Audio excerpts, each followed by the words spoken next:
Good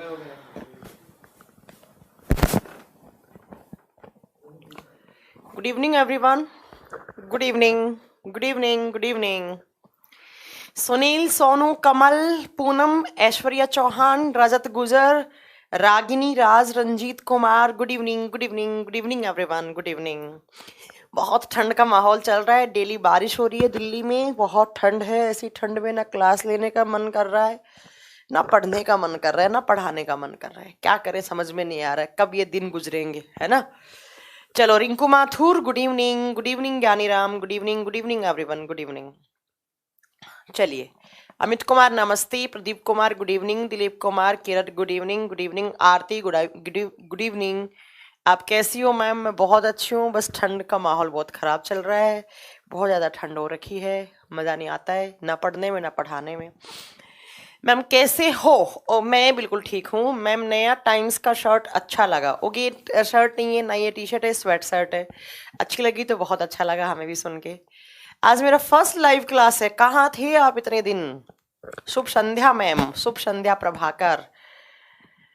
Shrikant बोल रहे हैं पढ़ा लो मैम. अरे यार, अजीब बच्चे हैं यार. आके हाल चाल पूछे नहीं उससे पहले कहते हैं पढ़ा लो मैम. क्या तुम्हारे दिमाग में लोचा है क्या? है अजीब हो यार. कह रहे पढ़ा लो मैम. आके 1 मिनट खड़ी नहीं हुई प्लेटफॉर्म पे, कह रहे पढ़ा लो मैम. हालचाल भी ना पूछूं मैं बच्चों के? जयपुर में भी बहुत सर्दी है. हाँ, मैं जयपुर से कल ही तो आई हूँ. जयपुर में भी बहुत ठंडा है, मुझे पता है. Good evening. Good evening. चलो, ये ज़्यादा तो ज्ञान ढोलते हैं ना, उनको तुरंत ब्लॉक कर दिया करो तुम ना, ठीक है ना. ये मुझे नहीं चाहिए क्लास में ये सजेशन देने वाले. कितना तापमान है? तापमान तो मुझे नहीं पता, पर ठंड बहुत है. महसूस बहुत हो रही है ठंड. चलिए, तो आप क्लास स्टार्ट करते हैं. 5 बजे की एमसीक्यू की क्लास क्यों नहीं हुई? रोशन, क्लास हुई है, वो लाइव होने में कुछ प्रॉब्लम होगी तो मैंने वीडियो रिकॉर्ड कर दिया, वो अपडेट हो जाएगा आपकी वेबसाइट पे, ठीक है. मैम एब्सेंट क्यों थी? एब्सेंट कहाँ थी? मेरी एब्सेंस में क्लासेस तो हो ही रही थी ना. मैं घर गई हुई थी 2-3 दिन के लिए. सीकर में भी बहुत ठंड है. ओके चलो, चलिए तो फिर क्लास स्टार्ट करते हैं. हम पढ़ रहे थे लास्ट क्लास में. लास्ट क्लास में हम पढ़ रहे थे बच्चों, हाँ, केमिस्ट्री की क्लास डेली 8 बजे ही चलेगा. केमिस्ट्री का क्लास 8 बजे चलेगा. तो लास्ट क्लास में बच्चों हम पढ़ रहे थे metal and non metal. Metal and non metal, धातु और अधातु. मैम व्हाइट बोर्ड कर लो. चलो भाई, बच्चों की डिमांड है कि हम व्हाइट बोर्ड कर लेते हैं. तो थोड़ा सा मुझे समझ में नहीं आता कहाँ से होगा.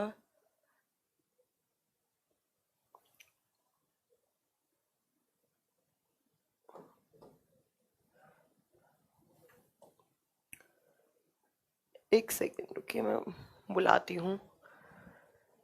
मैम हमारी मैथ्स की क्लास नहीं हो पाती. अच्छा, आप मैथ्स की क्लास नहीं अटेंड कर पाते हैं. तुषार, प्लीज इसको व्हाइट बोर्ड बनाइए. बच्चों को पसंद नहीं आया. ग्रीन ग्रीन कलर बच्चों को पसंद नहीं आया.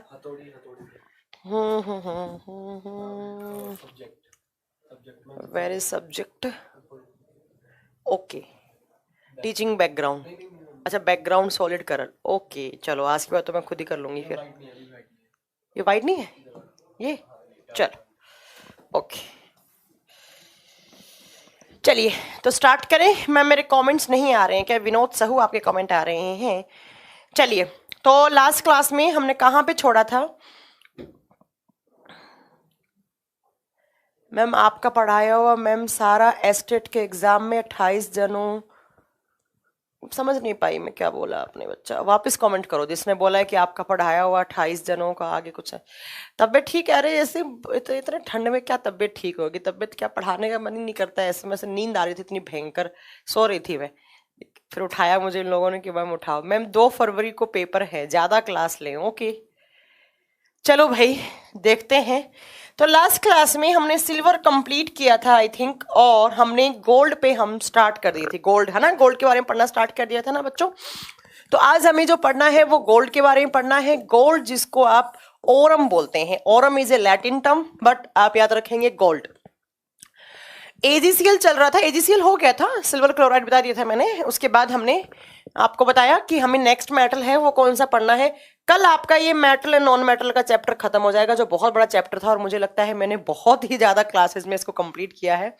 तो कोई बात नहीं, पर क्वेश्चंस बहुत आते हैं एग्जाम में. अभी आज आपके मेटल्स कंप्लीट हो जाएंगे, आज हम नॉन मेटल्स भी स्टार्ट कर देंगे. तो कल से हम नॉन मेटल पढ़ेंगे। नॉन मेटल की 2 क्लास, 2-2 घंटे की 2 क्लास या 4 या 5 क्लास का नॉन मेटल, वो खत्म हो जाएगा। उसके बाद हम जिन बच्चों का पीरियोडिक टेबल नहीं करवाए, हम पीरियोडिक टेबल स्टार्ट करेंगे, आवर्त सारणी स्टार्ट करेंगे। चलिए, तो गोल्ड का एटॉमिक नंबर बच्चों आप सब जानते होंगे। गोल्ड का परमाणु संख्या 79 होता है। गोल्ड का एटॉमिक नंबर बहुत बार पूछ लिया जाता है।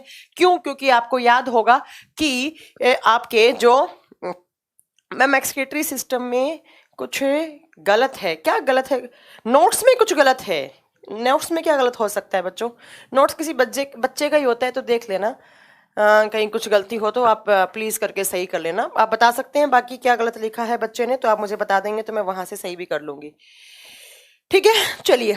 तो एक बच्चा कह रहा है कि मैम AgCl चल रहा था। यस, तो AgCl मैंने बता दिया होगा, सिल्वर के 3 कंपाउंड होते हैं। हाँ, तो AgCl मैंने बता दिया होगा, जिसको हॉर्न सिल्वर बोलते हैं, जो फोटोक्रामेटिक ग्लास बनाने में काम आता है। दिलीप, अगर मैंने नहीं बताया तो आप क्लियर कर लीजिएगा प्लीज। अगर AgCl के बारे में, AgCl को बोलते हैं सिल्वर क्लोराइड। सिल्वर क्लोराइड, या इसका एक दूसरा नाम होता है बच्चों, इसको हॉर्न सिल्वर बोलते हैं, हॉर्न सिल्वर। और ये क्या बनाने में काम आता है? ये फोटो सेंसिटिव ग्लास बनाने में काम आता है, फोटो सेंसिटिव ग्लास बनाने में, प्रकाश संवेदी ग्लास बनाने में।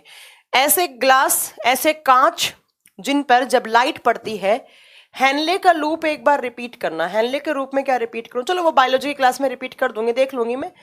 Descending limb, ascending limb repeat करना है क्या? ठीक है, तो आप याद रखेंगे कि इसको फोटो सेंसिटिव ग्लास बनाने में काम आते हैं, जिसको आप बोलते हैं प्रकाश संवेदी कांच। ऐसे ग्लास जिनके ऊपर जब प्रकाश पड़ता है तो वो अलग अलग कलर में, अलग अलग कलर वो रिफ्लेक्ट करता है, अलग अलग कलर दिखाता है। ठीक है, उसको बोलते हैं फोटो सेंसिटिव ग्लास। जैसे आपने देखा होगा आजकल जो बड़े बड़े अमीर लोग हैं, वो अपने घरों में जो विंडो ग्लास रखते हैं, वो फोटो सेंसिटिव ग्लासेस रखते हैं। उनके ऊपर जब लाइट पड़ती है, दिन में उनका अलग कलर होता है, रात में थोड़ा सा जब सनलाइट गायब होती है तो अलग कलर हो जाता है उन ग्लासेस का। तो आप याद रखिएगा कि AgCl, जिसको सिल्वर क्लोराइड बोलते हैं, उनको हॉर्न सिल्वर भी इसी को बोलते हैं। राइट, अब अपना नेक्स्ट मेटल है बच्चों, वो है ऑरम। ऑरम जिसको गोल्ड बोलते हैं। गोल्ड का एटॉमिक नंबर 79 होता है। तो मैं ये बता रही थी कि गोल्ड का एटॉमिक नंबर क्यों पूछा जाता है। क्योंकि बच्चों आपको याद होगा रदरफोर्ड ने एक एक्सपेरिमेंट किया था, जिस एक्सपेरिमेंट को अल्फा पार्टिकल स्कैटरिंग एक्सपेरिमेंट बोलते थे। आपको याद हो तो एक गोल्ड का फॉइल या गोल्ड का एटम रखा था यहाँ पर एक ऐसा एमिटर लगाया था जिससे अल्फा पार्टिकल एमिट होते थे। ठीक है, और वो कुछ पार्टिकल्स थे जो यहाँ से चले गए, कुछ यहाँ से चले गए, कुछ थे जो वापिस यहीं से आ गए। और इस एक्सपेरिमेंट से किसकी खोज हुई थी? न्यूक्लियस की खोज हुई थी, नाभिक की खोज हुई थी, कि भाई सेंटर में कुछ ऐसा है जिसके ऊपर कैसा चार्ज है आपका, जो आपका न्यूट्रल है, जो मतलब सेंटर में आपका न्यूक्लियस होता है, नाभिक होता है, जिसे टकरा के कुछ पार्टिकल्स वापस आ जाते हैं। तो इसको हम क्या बोलते हैं? इसको आप क्या बोलते हैं? इसको बोलते हैं अल्फा पार्टिकल स्कैटरिंग एक्सपेरिमेंट। ठीक है, चलिए। कृष्ण कुमार सहू, मैं आपका कमेंट देख लूंगी, अगर 2 बार पढ़ा दिया है तो मैं देख लूंगी एक बार। ठीक है, चलिए। तो आप याद रखेंगे, तो यहां पर अल्फा पार्टिकल स्कैटरिंग एक्सपेरिमेंट में रदरफोर्ड जी ने जो गोल्ड का फॉइल यूज किया था, तो गोल्ड का फॉइल क्यों यूज किया था इसका मैं आंसर पहले ही बता चुकी हूं, क्योंकि gold is the highest ductile and highest malleable metal, इसलिए इन्होंने गोल्ड का फॉइल यहां पर यूज में लिया था। तो अब सबसे पहला पॉइंट, इसलिए इसका एटॉमिक नंबर बहुत सारे एग्जाम में पूछ लिया जाता है। इसका पहला पॉइंट लिखेंगे, it is the most malleable and ductile metal. और हिंदी में इसको कहा जाता है क्या? यह सर्वाधिक आघातवर्धनीय और तन्य धातु है। आघातवर्धनीय और तन्य धातु है। अब मैलिएबल का मतलब मैं बता चुकी हूं कि जब आप इसको हथौड़े से बीट करोगे तो पतली पतली चद्दर में कन्वर्ट हो जाता है। दूसरा आप याद रखेंगे, डक्टाइल का मतलब क्या होता है? इसको आप वायर में ड्रॉन कर सकते हैं। ठीक है, तो आपसे एग्जाम में क्वेश्चन पूछा जाए कि पीरियोडिक टेबल में most malleable and ductile metal कौन सा होता है, आप बताएंगे ऑरम गोल्ड होता है। नेक्स्ट बच्चों, जो गोल्ड होता है वो एक लेस रिएक्टिव मेटल होता है। लेस रिएक्टिव का मतलब होता है ये बहुत कम क्रिया करता है, ये क्रिया करता ही नहीं है, ना के बराबर क्रिया करता है। इसलिए आप इसको रखते हैं कौन सी मेटल्स की कैटेगरी में? आप इनको नोबल मेटल्स की फॉर्म में रखते हैं। इनको बोलते हैं अक्रिय धातु। नोबल मेटल्स क्या होती हैं? वो मेटल्स जिनका ऑक्टेट कंप्लीट होता है, जिनमें कोई भी फ्री इलेक्ट्रॉन नहीं होते, जिनका ऑक्टेट, जिनका अष्टक नियम को जो पालन करती हो, और जिनका आउटर शेल एकदम कंप्लीट होता है, पूरे तरीके से भरा हुआ होता है, जिसमें कोई फ्री इलेक्ट्रॉन होते जो कभी किसी से रिएक्ट नहीं करती, उन मेटल्स को आप नोबल मेटल्स या आप उनको फ्री मेटल्स बोलते हैं। और 3 मेटल आती हैं इनमें, कौन कौन सी? गोल्ड आता है, दूसरा Ag का मतलब चांदी आता है, तीसरा Pt का मतलब प्लेटिनम आता है। तो ये 3 मेटल ऐसी होती हैं जो बिल्कुल भी रिएक्ट नहीं करती हैं, ये फ्री मेटल्स होती हैं, या इनको लेस रिएक्टिव मेटल बोलते हैं, बहुत कम क्रियाशील धातुएं बोलते हैं, या इनको नोबल मेटल्स बोलते हैं, उत्कृष्ट धातु। इसको आप बोल सकते हैं उत्कृष्ट धातु। नहीं बच्चा, कॉपर नहीं आता यहाँ पे, कॉपर बहुत रिएक्ट करता है। अजय सिंह प्लीज अपना डाउट क्लियर कर लेना, कॉपर नोबल मेटल्स में नहीं आता है, कॉपर बहुत रिएक्ट करता है। ठीक है, तो 3 मेटल्स होती हैं जिनको आप फ्री मेटल्स या नोबल मेटल्स बोलते हैं। तो जो गोल्ड होता है वो हमेशा फ्री स्टेट में होता है, इसीलिए हम इन तीनों मेटल्स को काम में लेते हैं। कहाँ? ज्वेलरी बनाने में, आभूषण बनाने में। क्यों? क्योंकि ये तीनों कभी भी रिएक्ट नहीं करती हैं। चलिए नेक्स्ट, इसके बाद आप गोल्ड के बारे में क्या पॉइंट याद कर सकते हैं? नेक्स्ट आप इसके बारे में अगर पॉइंट याद रखना है तो आप ये याद कर सकते हैं कि जो गोल्ड है उसमें जो प्योर गोल्ड होता है, प्योर गोल्ड जो होता है वो बड़ा ही सॉफ्ट होता है। प्योर गोल्ड का मतलब है शुद्ध सोना। वो क्या होता है? वो सॉफ्ट होता है। गोल्ड, अगर प्योर गोल्ड की बात करेंगे बच्चों, वो बहुत ज्यादा मुलायम होगा, और इतना मुलायम होगा कि आप उसकी ज्वेलरी नहीं बना सकते, उसकी ज्वेलरी नहीं बना पाएंगे आप। इसीलिए मैम रिएक्टिविटी सीरीज करवा देना, डोंट वरी, मैं पूरा का पूरा वो याद करवाऊंगी। करीना का मंगेतर अली जनाब गए हैं पब कॉपर हरगिज चुराने नहीं, सोना चांदी प्लेटिनम, डोंट वेरी, मैं सब याद करवाऊंगी जब मैं पीरियोडिक टेबल करवाऊंगी तब। ठीक है, चलिए तो याद रखिएगा, जो शुद्ध सोना होता है, जो प्योर गोल्ड होता है, वो बहुत सॉफ्ट होता है, वो बहुत मुलायम होता है, इतना मुलायम होता है कि आप उसकी ज्वेलरी नहीं बना सकते हैं। तो ज्वेलरी बनाने के लिए क्या करते हैं?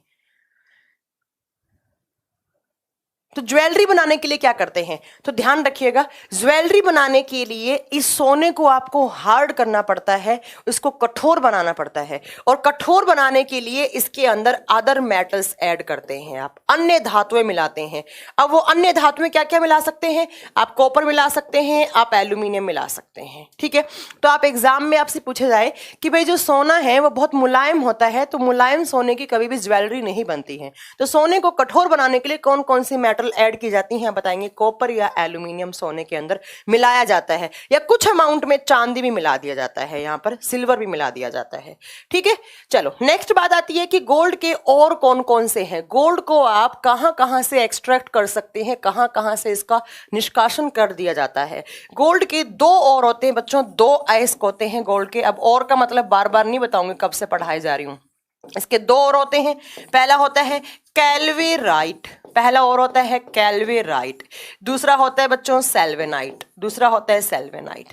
कैल्वेराइट एंड सेल्वेनाइट, ये 2 और के नाम हैं जहां से आप किसको? गोल्ड को निकाल सकते हैं। आप सब जानते होंगे जहां से आप गोल्ड को निकाल सकते हैं। ठीक है, नेक्स्ट पॉइंट में अगर मैं गोल्ड के बारे में बात करूं बच्चों, तो गोल्ड जो है इसके ऊपर कभी भी रस्ट नहीं लगता है, जंग नहीं लगता, रस्ट नहीं होता, इसकी रस्टिंग नहीं होती है, इसके ऊपर जंग नहीं लगता है, इसका ऑक्सीडेशन नहीं होता है। क्यों नहीं होता है? क्योंकि कैसा मेटल है? ये नोबल मेटल है। अब ये भी आपको बताने की जरूरत नहीं है, ये उत्कृष्ट धातु है, इसलिए इसके ऊपर कोई भी जंग नहीं लगता है।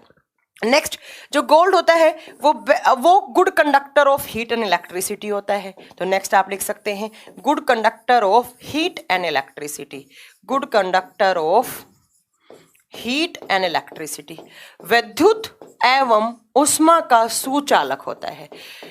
आप गोल्ड जो है वो हीट का और इलेक्ट्रिसिटी का क्या होता है? सुचालक होता है। क्यों होता है सुचालक? क्योंकि आप जानते हैं मेटल है तो इसका मतलब वो ऑब्वियस सी बात है, तो वो क्या होता है? हाँ, नॉन रिएक्टिव मेटल है, बट वो हीट एंड इलेक्ट्रिसिटी का बड़ा ही अच्छा कुछ सुचालक होता है।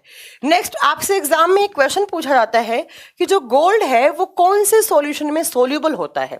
ये क्वेश्चन बहुत बार एग्जाम में पूछा है कि जो गोल्ड है, जो सोना है, वो कौन से सॉल्यूशन में सोल्यूबल होता है। सोना किसके अंदर सोल्यूबल होता है, किसके अंदर घुलनशील होता है। आप बताएंगे कि जो सोना होता है बच्चों वो किसके अंदर घुलनशील होता है, वो होता है एक्वारीजिया के अंदर। किसके अंदर, एक्वारीजिया के अंदर। हिंदी में क्या लिखेंगे इसको, अम्लराज। अब अम्लराज क्या होता है पढ़ा चुकी हूं, तो सोना किसके अंदर सॉल्यूबल है, एक्वारीजिया के अंदर, या आप क्या बता सकते हैं, अम्लराज के अंदर। एक्वारीजिया क्या होता है, HCl 3HCl प्लस 1HNO3 को क्या बोलते हैं आप, एक्वारीजिया सॉल्यूशन। जो सोनार, जो ज्वेलर्स के पास जो सॉल्यूशन रहता है, जिसकी सोने चांदी की सफाई करते हैं या जिसके अंदर सोने चांदी को घोल देते हैं, उस सॉल्यूशन को आप क्या नाम देते हैं, उस सॉल्यूशन को आप एक्वारीजिया या अम्लराज नाम देते हैं। तो एग्जाम में क्वेश्चन पूछे आपसे कि सोना कौन से सॉल्यूशन में सॉल्यूबल है, आप क्या बताएंगे, इन एक्वारीजिया। एक्वारीजिया क्या होता है, 3HCl plus 1HNO3। Next point आप गोल्ड के बारे में क्या याद कर सकते हैं। नेक्स्ट, हाँ, डाई बेसिक होता है बच्चा, H2SO4 डाई बेसिक होता है। डाई बेसिक का मतलब होता है उसके अंदर H2 का अमाउंट 2 है, ठीक है। हाँ चलो, नेक्स्ट आप याद रखेंगे इसके बाद में, जो गोल्ड है उसकी प्योरिटी कैसे चेक करते हैं कि गोल्ड कितना प्योर है। गोल्ड की प्योरिटी, गोल्ड की शुद्धता कैसे मापन करते हैं। गोल्ड की जो प्योरिटी होती है बच्चों वो कैरेट में चेक की जाती है। किस में, कैरेट में चेक की जाती है। अब आपने सुना होगा ना 22 कैरेट होता है ना, 18 कैरेट होता है, ये आप याद रखेंगे। हाँ, इसी को रॉयल वाटर बोलते हैं, एक्वारीजिया को ही रॉयल वाटर बोलते हैं। गोल्ड की प्योरिटी चेक करते हैं बच्चों आप कैरेट में। कैरेट के अंदर गोल्ड की प्योरिटी चेक की जाती है कि कितना कैरेट गोल्ड है, तो वो उतना ज्यादा ही प्योर है। अगर मैं बात करूं तो 3 तरीके का कैरेट का गोल्ड आता है। सबसे ज्यादा जो इंडिया में बिकता है वो 22 कैरेट बिकता है ना। सबसे पहला आता है 18 कैरेट, उसके बाद आता है बच्चों 22 कैरेट, 22, और नेक्स्ट आता है आपका 24 कैरेट। अगर मैं बात करूं, एग्जाम में बहुत बार एक क्वेश्चन आता है कि 18 कैरेट गोल्ड में गोल्ड कितना है, 22 कैरेट गोल्ड में गोल्ड कितना है। 24 का नहीं पूछता, क्योंकि 24 जो होता है ना वो वैसे ही बहुत प्योर होता है, उसमें 99.99% गोल्ड होता है। ऐसा कहा जाता है इसके अंदर 99.99% क्या होता है बच्चों, गोल्ड होता है। और प्योर गोल्ड की ज्वेलरी बनती ही नहीं है। आपको इसके अंदर क्या मिलाना पड़ेगा अगर इसकी ज्वेलरी बनानी है। इसके तो बिस्किट वगैरह आ जाते हैं, देखे होंगे ना सोने के बिस्किट, मैंने तो नहीं देखे, आपने देखा होगा कभी, ठीक है। या आपने देखा होगा कोई लोग ऐसे गोल गोल गोली सी बना के रखते हैं प्योर गोल्ड की, 24 कैरेट गोल्ड की, दुबई वगैरह से लेकर आते हैं, ठीक है। तो जो प्योर गोल्ड है उसमें से 99.99% प्योर गोल्ड होता है, जो 24 कैरेट गोल्ड है। अगर मैं बात करूं 18 कैरेट गोल्ड में, 18 कैरेट गोल्ड में बच्चों 75% गोल्ड है।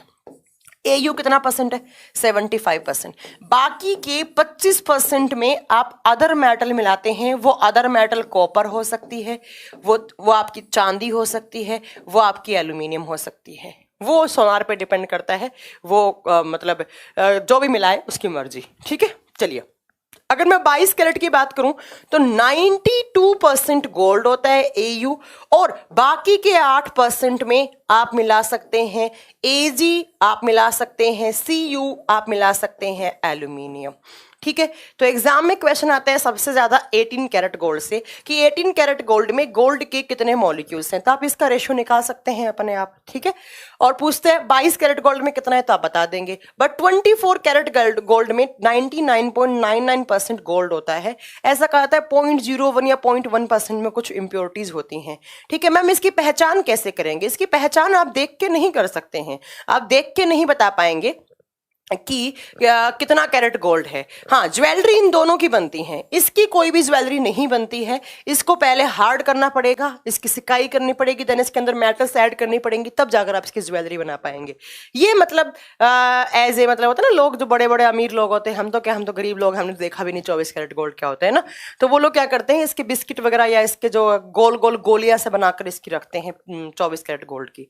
तो ये ज्वेलरी नहीं बनाई जाती है, ज्वेलरी बनती है इन दोनों की। और क्वेश्चन आता है इससे ज्यादा, इसे यहाँ पर परसेंटेज निकाल के आप अपने आप रेशियो बना लेना, इनका क्या रेशियो बनेगा, ठीक है बच्चों। तो ये होगी गोल्ड की प्योरिटी चेक करने की बात। अब नेक्स्ट मैं आपको एक बहुत अच्छा क्वेश्चन लिखवाने वाली हूं जो बहुत बार एग्जाम में पूछा जाता है। क्या क्वेश्चन, देखिए, जीएस स्पेशल की वैलिडिटी बढ़ा दीजिए 4 की। ओके राजनंदिनी, अभी तो उसकी वैलिडिटी बहुत ज्यादा रहेगी, डोंट वरी, ठीक है। नेक्स्ट, आपने देखा होगा आपको कभी स्नेक ने बाइट कर दिया, आपको स्नेक बाइटिंग का हो गया, मतलब सांप ने काट लिया आपने, है ना, सांप ने आपको काट लिया, सांप ने काटा तो आपको जहर छोड़ा, और सांप का जो जहर होता है मतलब उसको वैनम नाम दिया जाता है, उसको विष नाम दिया जाता है, ठीक है, जहर काट लिया। तो सांप ने जब आपको काट लिया तो वहां पर, सांप ने जैसे ही काटा तो वहां पर एक डॉक्टर ना, आप डॉक्टर के पास जाओगे भाग के कि भाई मेरे को सांप ने काट लिया, तो डॉक्टर क्या करता है, एक ऑइंटमेंट लगाता है, क्रीम सी लगाता है। उस क्रीम के अंदर क्या होता है, एग्जाम में बहुत बार क्वेश्चन पूछा हुआ है, उसको बोलते हैं आप ऑरिक क्लोराइड, उसको बोलते हैं ऑरिक क्लोराइड, ऑरिक क्लोराइड, और इसका फॉर्मूला होता है AuCl3, इसका फॉर्मूला होता है AuCl3। और इसको क्या कहा जाता है, इस ऑइंटमेंट को नाम दिया जाता है एंटी वेनम इंजेक्शन। या तो ये ऑइंटमेंट की फॉर्म में दिया जाएगा या आपको यहां पर दिया जाएगा इंजेक्शन की फॉर्म में, तो आप लिख सकते हैं एंटी वेनम इंजेक्शन। तो आपसे एग्जाम में क्वेश्चन पूछा जाए, क्वेश्चन कैसे पूछा जाएगा, आपसे पूछा जाएगा कि भाई जब सांप काट लेता है तो सांप काटने के बाद जहर को कम करने के लिए या उस जहर के प्रभाव को कम करने के लिए जो इंजेक्शन लगाते हैं उसमें कौन सा कंपाउंड होता है या कौन सा केमिकल कंपाउंड होता है।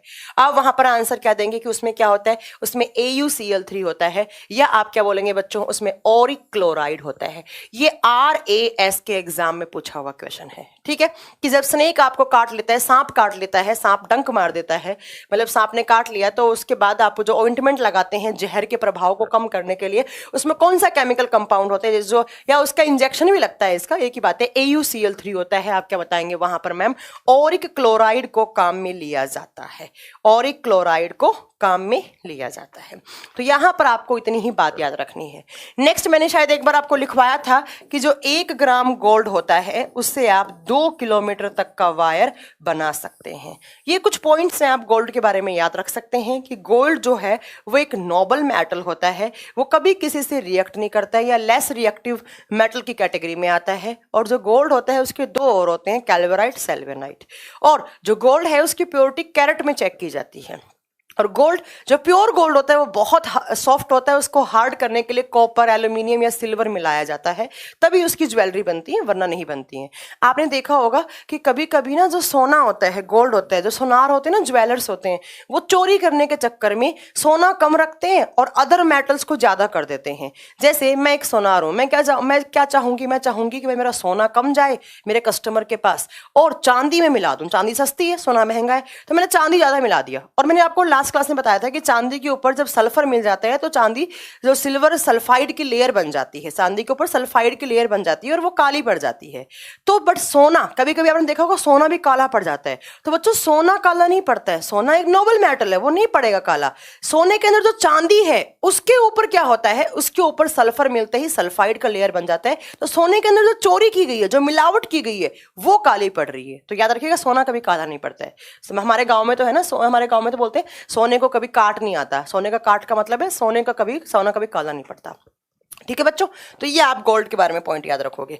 नेक्स्ट जो मेटल है जल्दी जल्दी पढ़ लेते हैं सारी मेटल सब। नेक्स्ट मेटल है आपकी Cu बोले तो आप सब जानते हैं कॉपर, Cu बोले तो कॉपर, ठीक है। और कॉपर का एटॉमिक नंबर होता है 29, ऐसे याद कर लो। गोल्ड आता है 79 पे, कॉपर आता है 29 पे। चलिए नेक्स्ट, अब जल्दी जल्दी पॉइंट में हम कॉपर के बारे में पढ़ना चाहें हम, तो कॉपर जो है बच्चों वो एक हिस्टोरिक मेटल है, बता चुकी हूं मैं। हिस्टोरिक मेटल का मतलब है ये एक ऐतिहासिक धातु होती है।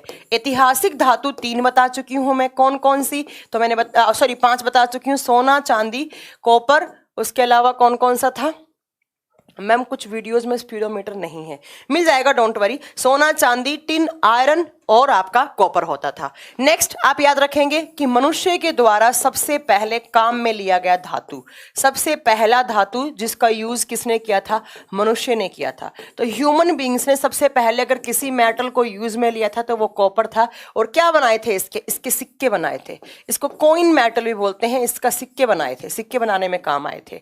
इसको कॉइन मेटल का नाम भी कॉइन मेटल के नाम से भी जाने जाते हैं, ठीक है। उसके बाद मैंने आपको लास्ट क्लास में बताया था कि सबसे बेस्ट कंडक्टर कौन होता है हीट एंड इलेक्ट्रिसिटी का।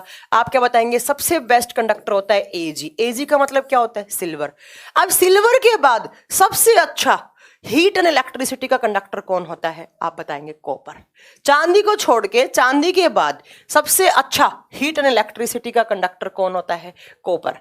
तो आप बताएंगे चांदी के बाद, सिल्वर के बाद, इसके बाद सबसे अच्छा हीट एंड इलेक्ट्रिसिटी का गुड कंडक्टर कौन सा होगा? आप नाम क्या बता देंगे? कॉपर। एग्जाम में पूछा हुआ क्वेश्चन है, मैं ऐसे मजाक नहीं कर रही, सेम ऐसे ही आया था।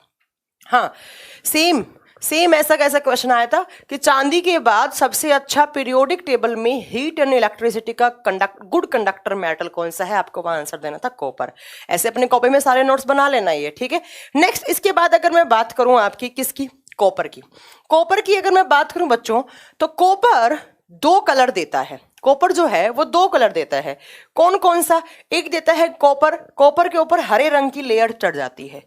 कॉपर के ऊपर अलग पेन से लिखते हैं हम, चलो ग्रीन कलर के पेन से लिखते हैं जब ग्रीन कलर की बात करते हैं। तो कॉपर को अगर आप एयर में छोड़ोगे, अगर आप कॉपर को एयर में छोड़ोगे तो कॉपर कार्बोनेट बन जाता है। जब आप कॉपर को एयर में छोड़ोगे, मतलब हवा में छोड़ोगे, कॉपर के ऊपर कार्बोनेट की लेयर चढ़ जाती है जिसको बोलते हैं CuCO3 और इसका नाम होता है कॉपर कार्बोनेट।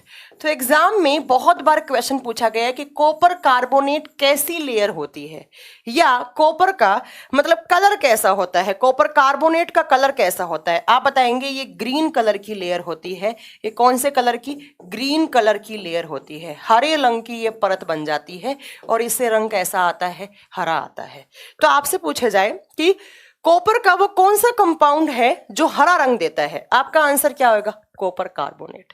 ठीक है मैम, आपने ऐतिहासिक गलत लिख दिया, ऐतिहासिक, अच्छा ही छोटा आएगा। ठीक है बच्चों, कोई बात नहीं, अब इतना तो माफ कर दो यार। ठीक है, तो कॉपर के ऊपर ग्रीन कलर की जो लेयर चढ़ती है वो कॉपर कार्बोनेट चढ़ाता है, बट कभी कभी इस कॉपर के ऊपर ब्लू ग्रीन कलर की भी लेयर चढ़ जाती है, नीले हरे रंग की। ये तो कैसा था? ये सिर्फ हरा है। बट कभी कभी क्या होता है बच्चों, जब आप कॉपर को एयर में छोड़ते हो तो कभी कभी क्या होता है, इस कॉपर कार्बोनेट के साथ कॉपर हाइड्रोक्साइड भी बन जाता है। CuCO3 कैसा कलर देगा? ग्रीन, प्लस कॉपर हाइड्रोक्साइड भी बन जाता है, और जब ये दोनों मिलते हैं तो ब्लू ग्रीन कलर मिलता है। कैसा? नीला हरा colour, blue green layer, blue green layer, नीला हरा कलर, नीला हरा कलर।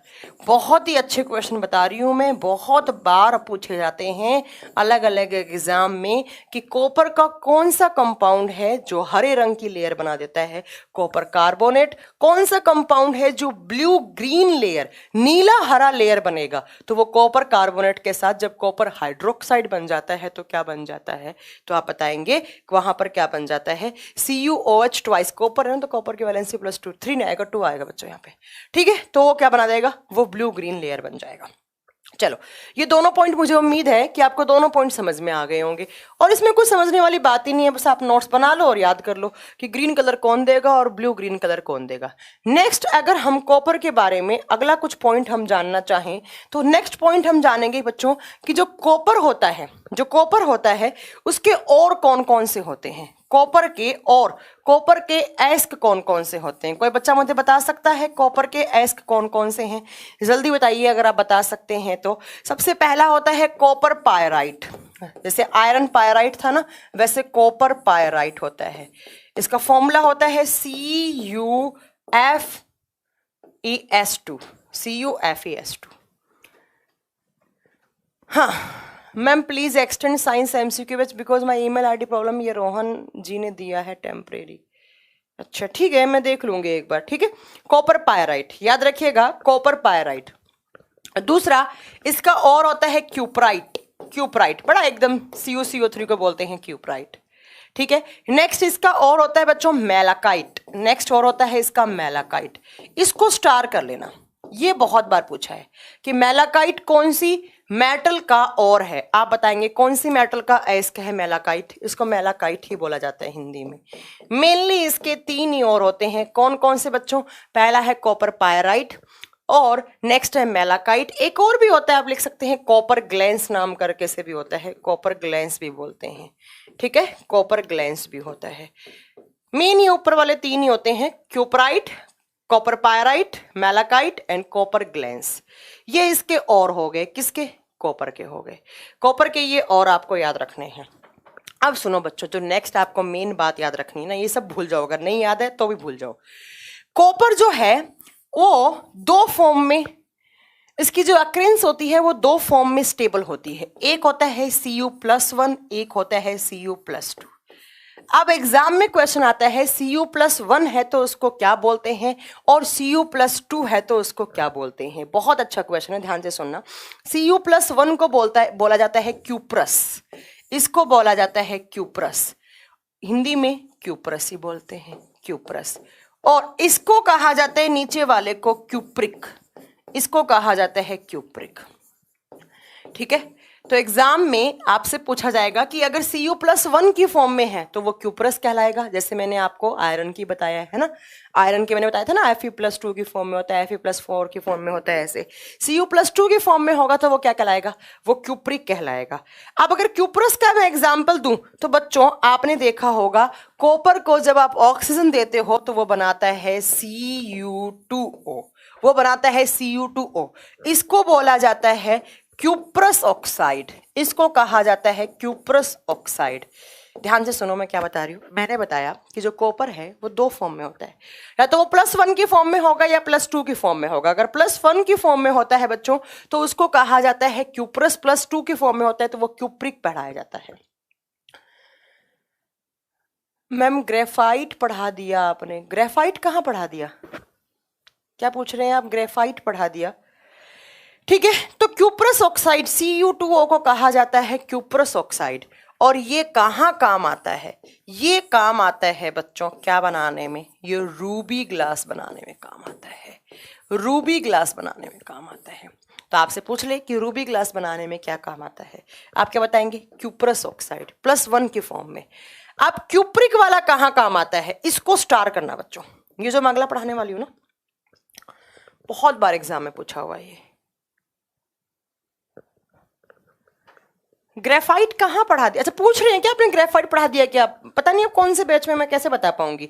ठीक है, क्यूप्रिक सल्फेट ये होता है किसकी फॉर्म में, ये होता है CuSO4.5H2O, और इसको कहा जाता है क्यूप्रिक सल्फेट, इसको नाम दिया जाता है क्यूप्रिक सल्फेट। सेम नाम हिंदी में है क्यूप्रिक सल्फेट, बट बच्चों ये क्यूप्रिक सल्फेट के नाम से नहीं आता है, इसका एक नाम और होता है। क्या नाम होता है, तो इसका नाम होता है बच्चों, इसको बोलते हैं ब्लू विट्रियोल। इसका नाम क्या होता है, नीला थोथा। कहा था ना मैंने 3 विट्रियोल पढ़ाऊंगी, कौन कौन से, blue vitriol, green vitriol last class में पढ़ाया था, एक और बचा है सफेद विट्रियोल, व्हाइट विट्रियोल, इसको बोलते हैं नीला थोथा।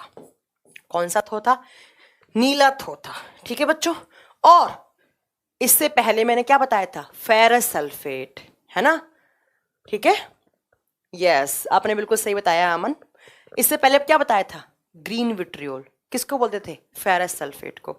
आज क्या पढ़ाया, क्यूप्रिक सल्फेट, क्या बोलते हैं इसको, ब्लू विट्रियोल। ये कहाँ काम आता है बच्चों, इसका मेनली काम ये आता है एज ए फंगीसाइड, फंगीसाइड या इंसेक्टिसाइड्स बनाने में, कीटनाशक,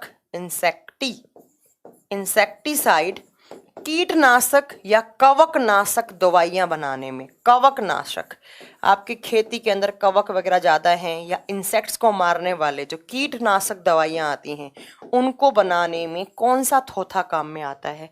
अच्छा, इस थोथे को ना हिंदी में कशिश भी लिखा हुआ मिलेगा, कभी कंफ्यूज मत होना, सल्फेट आयन को ही कशिश कहा जाता है।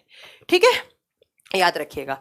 ठीक है, कि नीला थोथा किसको कहा जाता है, कॉपर सल्फेट, CuSO4.5H2O। तो आपने क्या बताया मैम, आपने बताया कि जो कॉपर है वो +1 और +2 दोनों की फॉर्म में पाया जाता है। ठीक है, जो +1 की फॉर्म में है वो क्यूप्रस ऑक्साइड, और वो क्या बनाने में काम आता है, तो वो रूबी ग्लास बनाने में काम आता है। क्यूप्रिक सल्फेट की फॉर्म में होता है, सल्फेट आयन के साथ जुड़ता है, ये +2 की फॉर्म में, तो वो ब्लू विट्रियोल कहलाता है। और ब्लू विट्रियोल इंसेक्टिसाइड या पेस्ट या फंगीसाइड बनाने में काम आता है। दीपक शर्मा बोल रहे हैं क्लास क्यों नहीं चल रही, हम कल से परेशान है, क्लास तो चल रही है ऑलरेडी। कौन सी क्लास की बात कर रहे हैं दीपक आप, क्लास चल रही तभी तो आप कमेंट कर पा रहे हैं। ठीक है, चलो नेक्स्ट सुनो मेरा पॉइंट। नेक्स्ट मैं बहुत अच्छा पॉइंट पढ़ाने वाली हूं, ध्यान से सुनिएगा, इसको स्टार कर लीजिए। जब हमारे शरीर में, शरीर का मतलब है जब ह्यूमन बॉडी में कॉपर का अमाउंट ज्यादा हो जाए, ह्यूमन बॉडी में कॉपर का अमाउंट ज्यादा हो जाए, कॉपर का अमाउंट ज्यादा हो जाए तो कौन सी बीमारी हो जाती है? बीपीएससी के एग्जाम का क्वेश्चन है। जब ह्यूमन बॉडी में कॉपर का अमाउंट ज्यादा हो जाता है तो एक बीमारी हो जाती है जिसको नाम दिया जाता है विल्सन्स डिजीज। कौन सी डिजीज? विल्सन डिजीज या विल्सन्स डिजीज। विल्सन का रोग, हिंदी में बोलते हैं विल्सन का रोग, ठीक है, विल्सन का रोग। और इस बीमारी के अंदर क्या होता है, कभी कभी विल्सन या विल्सन्स डिजीज लिखा हुआ होता है, एक ही बात है, ठीक है, याद रखिएगा। इस बीमारी में क्या होता है, आपके नाखून नीले पड़ जाते हैं, आपकी आंख नीली पड़ जाती है, हेमोग्लोबिन का अमाउंट कम हो जाता है, एकदम मतलब बॉडी में वीकनेस आ जाती है, शरीर में नीलापन ज़्यादा हो जाता है, ऑक्सीजन का अमाउंट कम हो जाता है और इंसान को एक तरीके का मतलब इंसान को पैरालिसिस अटैक पड़ने के भी चांसेस बढ़ जाते हैं, ठीक है। तो आपसे एग्जाम में बहुत बार पूछा हुआ क्वेश्चन है ये पीसीएस के एग्जाम में कि विल्सन डिजीज कौन सी धातु या कौन से एलिमेंट का अमाउंट हमारे बॉडी में ज़्यादा होने से होता है। आप क्या बताएंगे, किसका अमाउंट ज्यादा होने से? कॉपर का अमाउंट जब हमारे बॉडी में ज्यादा होता है तो क्या हो जाता है? विल्सन डिजीज हो जाता है, विल्सन रोग हो जाता है, ठीक है बच्चों। ये बात होगी कॉपर के बारे में, कॉपर के मैंने और पढ़ा दिए। अब बात आता है कॉपर के अलॉय कौन कौन से होते हैं, कॉपर कौन कौन से अलॉय बनाता है। अगर मैं अलॉय की बात करूं, मिश्र धातु की बात करूं, कॉपर बहुत सारे अलॉय बनाता है। सबसे ज्यादा अलॉय कॉपर के ही होते हैं, शायद मुझे लगता है ऐसा कि कॉपर के सबसे ज्यादा अलॉय होते हैं, सबसे ज्यादा। जॉइंटिस जैसा नहीं होता है, जॉइंटिस में तो पीलापन आ जाता है, इसमें ना नीला पड़ने लग जाता है आपका शरीर। मरकरी से कौन सा? मीना माटा होता है मरकरी से, ऑलरेडी बता चुकी हूं मैं मरकरी से, शायद लास्ट क्लास में बताया था, मीना माटा हो जाता है, ठीक है बच्चों। तो ये अलॉय कौन कौन से बनाता है, तो वो देखिए बच्चों कौन कौन से अलॉय बनाता है। सबसे पहला एक अलॉय बनाता है ये रोल्ड गोल्ड, सबसे पहला रोल्ड गोल्ड, जिसको आप बोलते हैं आर्टिफिशियल गोल्ड, आर्टिफिशियल गोल्ड, कृत्रिम सोना। आपने देखा होगा 20 रुपए का मंगलसूत्र आता है, 40 रुपए का मंगलसूत्र आता है ना, नकली, नकली क्या है, नकली वो नहीं आते, नकली सोना नहीं आता, नकली सोना, ठीक है, जो बाजार में मिलता है, इसको बोलते हैं नकली सोना, रोल्ड गोल्ड, ठीक है। रोल्ड गोल्ड जो सोने जैसा दिखता है बट सोना नहीं होता है। तो ये किस किस मेटल का अलॉय होता है? ये होता है कॉपर प्लस एल्यूमिनियम। इसमें कॉपर डलता है बच्चों 95%, एल्यूमिनियम डलता है 5%। अब आपको परसेंटेज और ये मेटल के नाम तो आपको याद करने पड़ेंगे, मैं इसमें कोई ट्रिक नहीं बता सकती, ठीक है।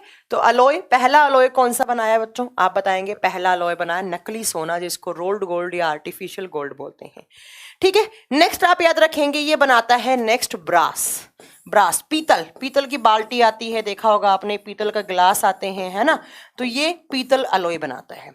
अब पीतल किस किस का अलॉय होता है? शायद ये तो कोई भी ऐसा बच्चा नहीं होगा जिसको याद ना हो। ये किस किस का होता है? ये होता है कॉपर एंड जिंक। कॉपर होता है 70% में एंड जिंक होता है 30% में।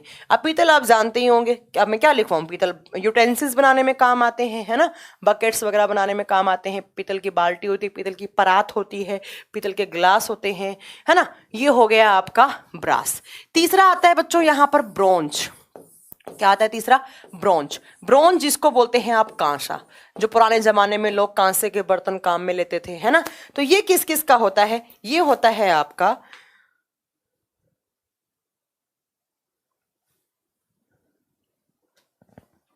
अगर आपका क्लास चलने में प्रॉब्लम है, आप मैनेजमेंट के नंबर पे फोन लगा सकते हैं बेटा, मैनेजमेंट का नंबर अभी भी ऑन है, आप बात कर कीजिए ना एक बार, हाँ ठीक है। चलिए नेक्स्ट मैंने पढ़ा है आपका ब्रोंज। ब्रोंज किस किस का अलॉय होता है? ये भी शायद सबने याद कर रखा होगा, कॉपर प्लस टिन। टिन का सिंबल क्या होता है? Sn। ऐसा कहा जाता है कि ऑलमोस्ट 88% में क्या डलता है? 88% में कॉपर डलता है, बाकी के 12% में क्या डलता है? टिन डलता है। तो तीसरा अलॉय कौन सा बना दिया? पहला हमने क्या पढ़ा? पहला बना रोल्ड गोल्ड, दूसरा पढ़ा ब्रास, तीसरा पढ़ा ब्रोंज कांसा, ठीक है। इसके अलावा नेक्स्ट बनता है यहां पर डच मेटल। नेक्स्ट बनता है बच्चों यहां पर डच मेटल। डच धातु, हिंदी में कोई अलग नाम नहीं होता, डच धातु। इसके भी बर्तन वगैरह, यूटेंसिल्स या मेडल बनाए जाते हैं, मेडल जब बनते हैं ना तब वो बनाए जाते हैं। ये किसका होता है? ये भी होता है कॉपर एंड जिंक का, बस परसेंटेज अलग हो जाता है। कॉपर होता है 80% में, जिंक होता है 20% में। बच्चों एक पॉइंट याद रखना, जब आप कॉपर 70%, जिंक 30% ले रहे हैं तो वहां पर बनता है ब्रास, पीतल। बट अगर आपने कॉपर का अमाउंट थोड़ा सा ज्यादा कर दिया, जिंक का अमाउंट थोड़ा सा कम कर दिया, कॉपर 80% में और जिंक 20% में मिला दिया, तो वो डच मेटल के नाम से कहलाता है। वो इसके मेडल वगैरह बनते हैं, जैसे ये बनते हैं ना परमवीर चक्र वगैरह बनते हैं, उनमें कुछ मिलाया जाता है एलॉय के फॉर्म में। ठीक है, चलो उसके बाद नेक्स्ट आप याद रखेंगे, नेक्स्ट अलॉय जो है वो है जर्मन सिल्वर, बनाने में काम आता है ये। एग्जाम में एक क्वेश्चन आता है कि जर्मन सिल्वर में सिल्वर कितना % होता है? होता ही नहीं है सिल्वर, जर्मन सिल्वर में सिल्वर होता ही नहीं है। शायद मैं आपको पढ़ा चुकी हूँ कि German silver copper, zinc and निकल का अलॉय होता है। किस किस का? कॉपर, जिंक एंड निकल। ठीक है, तो जर्मन सिल्वर में सिल्वर कहीं दिख रहा है आपको? नहीं मैम, नहीं दिख रहा। तो इसमें भी आपका कॉपर काम आ रहा है बनाने में, तो कॉपर में हम इसको लिखेंगे। ठीक है बच्चों, इसके बाद नेक्स्ट आप एक और याद रखेंगे, गन मेटल बनाने में भी, गन मेटल बनाने में, गन की जो धातु होती है उसको बनाने में भी, गन धातु बनाने में, गन जिस धातु की बनी हुई होती है वो अलॉय होता है, धातु नहीं होता है।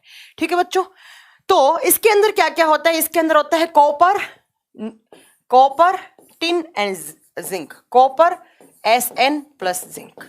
ठीक है, तो कॉपर पीरियोडिक टेबल में ऐसा मेटल है जो बहुत ज्यादा क्या बनाते हैं बच्चों, बहुत ज्यादा क्या बनाते हैं, वो बहुत ज्यादा अलॉय बनाता है। तो 5-6 अलॉय तो मैंने ही बता दिए। एक पॉइंट मैं एक बार फिर रिपीट कर रही हूं कि जर्मन सिल्वर में सिल्वर नहीं होता। जैसे जर्मन सिल्वर में अगर आपसे पूछे सिल्वर कितना % है, आप बताएंगे 0%। जैसे आपने सुना होगा कि जो लेड वाली पेंसिल्स आती हैं, लेड पेंसिल, उसमें लेड का अमाउंट कितना होता है? 0% होता है, उसमें लेड होता ही नहीं है ना, उसमें लेड होता ही नहीं है। ठीक है बच्चों, तो ये पॉइंट याद रखिएगा आप। देवाशीष, मैं आपके डाउट ले लूंगी, आप मुझे बता सकते हैं, आप मैसेज कर दीजिए प्लीज अपने डाउट क्या क्या है। ठीक है, तो हमने कॉपर के बारे में कितनी सारी बातें पढ़ी। जो मोस्ट इंपॉर्टेंट बातें हैं वो ये 2 हैं बच्चों। अगर कुछ ज्यादा याद नहीं रख सकते तो एक पॉइंट तो ये याद रखो कि जो कॉपर है वो सबसे पहले इंसानों द्वारा काम में लिया गया था सिक्के वगैरह बनाने में। दूसरा, अगर आप कॉपर को एयर में छोड़ेंगे तो अगर CuCO3 बनता है तो वो किस कलर का बनेगा? वो ब्लू कलर का। बट अगर CuCO3 के साथ अगर CuOH ट्वाइस भी बन गया तो वो ब्लू ग्रीन कलर का हो जाता है। नेक्स्ट याद रखेंगे कि मैलाकाइट किसका और है? तो कॉपर का और है। उसके अलावा नेक्स्ट पॉइंट में अगर याद रख सकते हैं तो आप याद रख सकते हैं कि कॉपर है वो 2 फॉर्म में होता है, क्यूप्रस एंड क्यूप्रिक। बट अगर क्यूप्रिक सल्फेट बनता है जो 5H2O है तो उसको ब्लू विट्रियोल बोलते हैं, नीला थोथा बोलते हैं। नीला थोथे का फॉर्मूला बहुत बार पूछा गया है, CuSO4.5H2O। हमारे बॉडी में अगर कॉपर का अमाउंट ज्यादा हुआ तो हमें विल्सन डिजीज हो जाती है। कॉपर बहुत सारी मिश्र धातु बनाता है। पहला है रोल्ड गोल्ड, कृत्रिम गोल्ड, जिसको नकली सोना बोलते हैं। दूसरा है ब्रास, पीतल, जो बर्तन बनाने में काम आता है। तीसरा है आपका यहां पर कौन सा? ब्रोंज, जिसको आप कांसा बोलते हैं। और कांसा कॉपर और जिंक का क्या, कॉपर और टिन का क्या होता है बच्चों? अलॉय होता है। Dutch metal copper and zinc का। जर्मन सिल्वर में सिल्वर होता ही नहीं। Gun metal copper, zinc and tin की होती है। जैसे लेड पेंसिल में लेड नहीं होता, वैसे देवाशीष साहब मुझसे पूछिए, मैं आपका बता तो चुकी हूं कि आप मुझे कमेंट करके आप पूछ सकते हैं मुझसे डाउट। आप गुस्सा क्यों हो रहे हैं? प्लीज यार आप पूछिए मुझसे, मैं पढ़ाने में एक टाइम पर तो एक ही काम कर सकती हूँ ना। ठीक है, चलो, तो जैसे 2 पॉइंट याद रखना, जैसे जर्मन सिल्वर में सिल्वर नहीं होता वैसे लेड पेंसिल में लेड नहीं होता। ठीक है बच्चों, चलो। मोहित बोल रहे हैं सिलेबस का बता दो। क्या सिलेबस का बता दूं? बताओ क्या बताऊं सिलेबस का? सिलेबस चल तो रहा है, और कैसे चलेगा, और कैसे चल सकता है? चलो, नेक्स्ट मेटल है आपका जिंक। चल तो रहे सिलेबस, और क्या पढ़ाऊं? तुम लोग क्या चाहते हो, एक ही दिन में सारा खत्म करवा दूं? सारा खत्म करवा दूंगी 2 दिन में। जिंक का एटॉमिक नंबर 30 होता है बच्चा। सोनू कुमार ने पूछा है जिंक का एटॉमिक नंबर क्या था? 30 नंबर पे आता है। मोहित बोल रहे मैम सिलेबस कब हो जाएगा? एक ही बात की रट लगा रखी है बच्चा। देखो, पढ़ाने को यही मेटल नॉन मेटल में 4 घंटे में पढ़ा सकती थी या 3 घंटे में पढ़ा सकती थी। थोड़ा रुक जाओ यार। चलो, नेक्स्ट है बच्चों, यहां पर आप नेक्स्ट मेटल लिखेंगे जिंक, Zn, जिंक। ठीक है, जिंक का एटॉमिक नंबर, अभी एक बच्चे ने मुझसे पूछा, जिंक का एटॉमिक नंबर आता है बच्चों 30 नंबर पे आता है। जिंक का परमाणु संख्या कितना होता है? 30 होता है। अब बात करें अगर हम जिंक के बारे में कि हम जिंक के बारे में क्या क्या पॉइंट याद कर सकते हैं। चलो मैम व्यापम के साइंस क्यों देख लीजिए एक बार। बहुत व्यापम व्यापम मतलब मैं समझी नहीं किसके पेपर की बात कर रहे हैं आप। चलिए जिंक के बारे में अगर हम बात करें बच्चों, देखिए जिंक के बारे में याद करें, जिंक का एटॉमिक नंबर होता है 30। जिंक की जो वैलेंसी होती है वो +2 होती है। 30 है ना एटॉमिक नंबर, हाँ तो +2 होगा। 28 और 2, हाँ +2 होगी इसकी वैलेंसी। इसकी संयोजकता +2 होती है। कितने इलेक्ट्रॉन डोनेट कर सकता है? 2 इलेक्ट्रॉन डोनेट कर सकता है। अगर जिंक के और की बात करूं, जिंक के एस्क की बात करूं, जिंक 3 फॉर्म में निकाला जा सकता है। 3 फॉर्म में इसके और होते हैं। पहला होता है बच्चों जिंकाइट। बहुत बार एग्जाम में क्वेश्चन आता है जिंकाइट का फॉर्मूला क्या होता है। जिंकाइट का फॉर्मूला क्या होता है? जिंकाइट का फॉर्मूला होता है ZnO, या इसको जिंक ऑक्साइड बोल लो, एक ही बात है। जिंकाइट या ZnO, या इसको आप क्या बोल लो, जिंक ऑक्साइड बोल लो। ठीक है। नेक्स्ट आप याद रखेंगे जिंक का दूसरा एक और होता है कैलेमाइन। इसको स्टार कर लो, याद नहीं इसको तो स्टार कर लो बच्चों। इसका फॉर्मूला होता है ZnCO3। जिंक कार्बोनेट को ही बोलते हैं आप कैलेमाइन। ठीक है, जिंक कार्बोनेट। कभी पूछ ले आपसे जिंक कार्बोनेट क्या होता है, आप क्या बताएंगे? जिंक कार्बोनेट का दूसरा नाम क्या होता है? कैलेमाइन। बहुत बार एग्जाम में क्वेश्चन पूछा है कैलेमाइन कौन सी मेटल का और होता है, कैलेमाइन कौन सी धातु का अयस्क है, तो आप याद रखेंगे कैलेमाइन जिंक का और है। नेक्स्ट होता है एक जिंक सल्फेट। जिंक सल्फेट तो सब बता देंगे, फॉर्मूला क्या होगा जिंक सल्फेट का? ZnS है ना, जिंक सल्फेट ZnS। ठीक है बच्चों, ये 3 और होते हैं।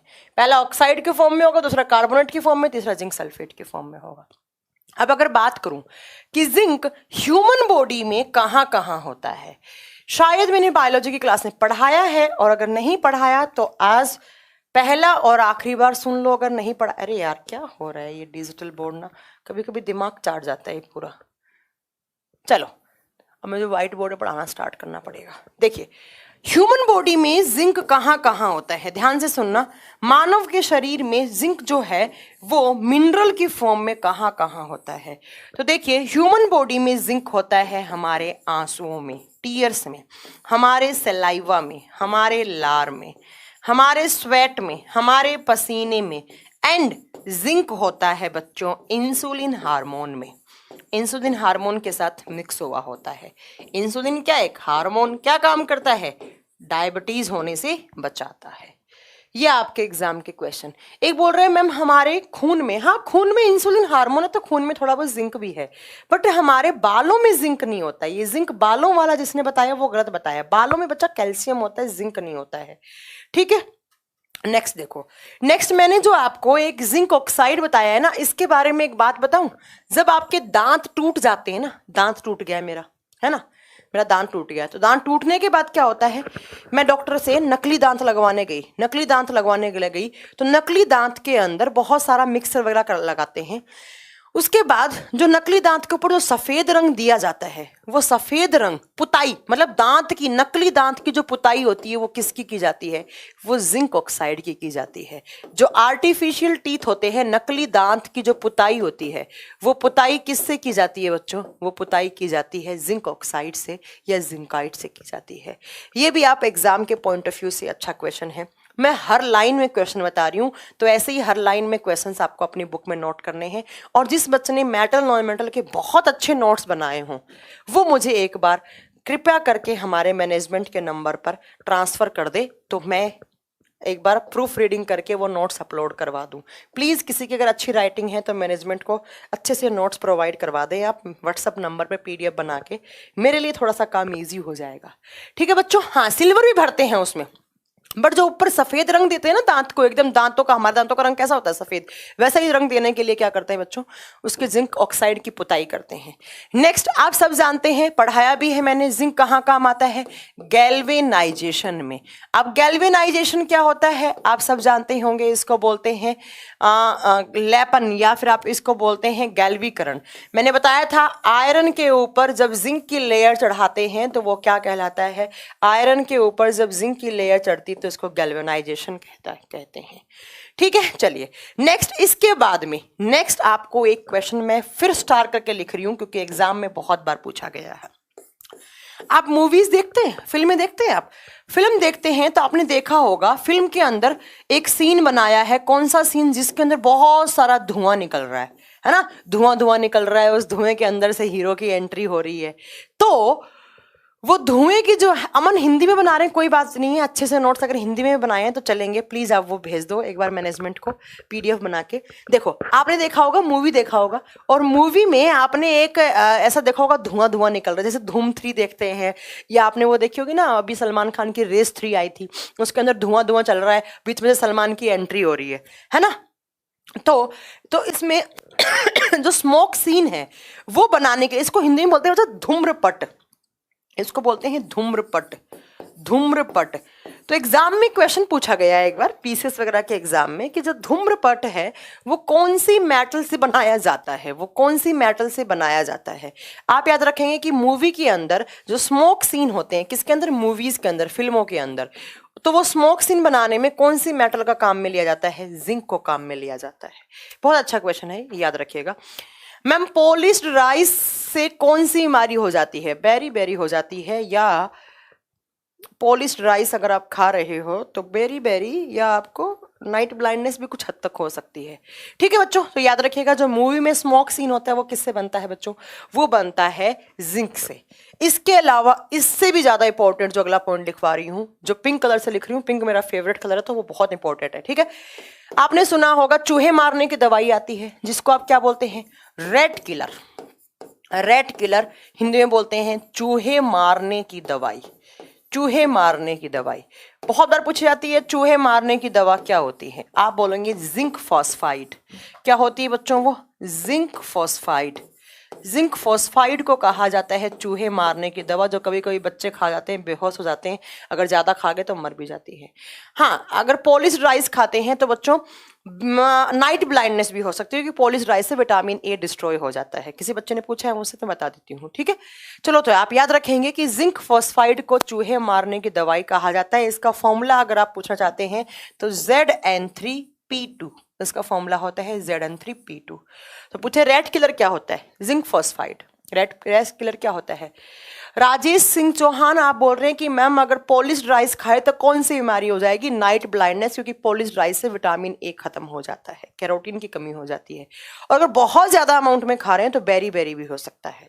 ठीक है बच्चों, तो चूहे मारने की दवाई क्या होती है? जिंक फॉस्फाइड होती है। नेक्स्ट इसके बारे में अगला पॉइंट अपन क्या याद रखेंगे? एक एग्जाम में क्वेश्चन आता है कि व्हाट इज लिथोपन। लिथोपन, लिथोपन पुताई वगैरह कराने में काम आता है। ये भी मैं पिंक कलर से लिख रही हूँ, मतलब ये भी क्या है?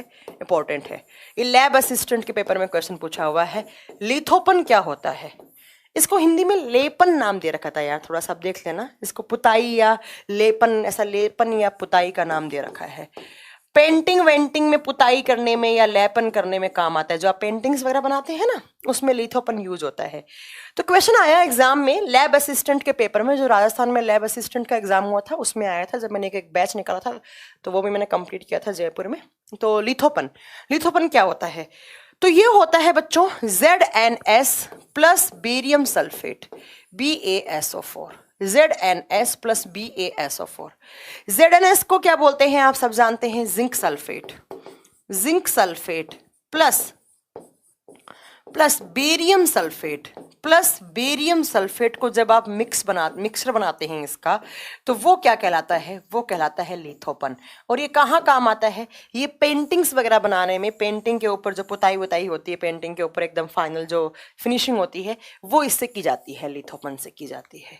ये आपसे एग्जाम में कभी क्वेश्चन पूछ लें तो याद रखिएगा, लिथोपन पुताई या पेंटिंग करने में जिंक सल्फेट और बेरियम सल्फेट काम में आता है। जिंक सल्फेट या बेरियम सल्फेट काम में आता है। ठीक है बच्चों, तो ये बात आप याद रखिएगा। अमन आगे आएगा आज के पेपर में, आज की क्लास में आएगा, डोंट वरी। जो आपने क्वेश्चन पूछा है वाटर वाला, ये आपको जिंक के बारे में बातें याद रखनी है। अगर ज्यादा नहीं तो जिंक गैल्वेनाइजेशन में काम आता है। जिंक जो है हमारे बॉडी में 4-5 जगह होता है। नेक्स्ट आप याद रख सकते हैं जिंक जो मूवीज होती हैं उसमें स्मोक सीन बनाने में काम आता है। जिंक फॉस्फाइड का काम क्या आता है? रोशन प्रहलाद बोरकर, आपका कमेंट है लाइपीज, ठीक है। रेड किलर जिंक फॉस्फाइड होता है, lithopone zinc sulphate plus barium sulphate होता है। ये आपका जिंक, इतने सारे पॉइंट आपको क्लियर रखने थे। Next metal mercury, next metal है मर्क्यूरी, जिसको आप Hg बोलते हैं, ये आप हिंदी में इसको पारा बोलते हैं। हिंदी में इसको आप क्या बोलते हैं बच्चों? पारा बोलते हैं, ठीक है। मैम जी इतने कंपाउंड कैसे याद कर रहे हो, हमें भी बता दो, हमें भी केमिस्ट्री हार्ड टॉपिक लगता है। अपने आप हो जाएंगे, अपने आप हो जाएंगे। ब्लैक गोल्ड, कोयले को बोलते हैं ब्लैक गोल्ड बच्चा, प्रवेश कुमार यादव। ब्लैक गोल्ड या लिक्विड गोल्ड या रो गोल्ड, नहीं रो गोल्ड नहीं, लिक्विड गोल्ड एक नाम और भी तो होता है इसको, वो बच्चों कोयले को कहा जाता है काला सोना, कोयले को बता भी चुकी हूं मैं, ठीक है। नेक्स्ट है आपका मर्क्यूरी, जिसको आप बोलते हैं गोल्ड, और क्या बोल रही हूँ, मर्क्यूरी को गोल्ड बोलते हैं। मर्क्यूरी जिसको आप पारा बोलते हैं, पारा, ठीक है बच्चों। देखो पारा के बारे में क्या याद रखते हैं, ये एक ही मेटल ऐसा है जो लिक्विड स्टेट में पाया जाता है।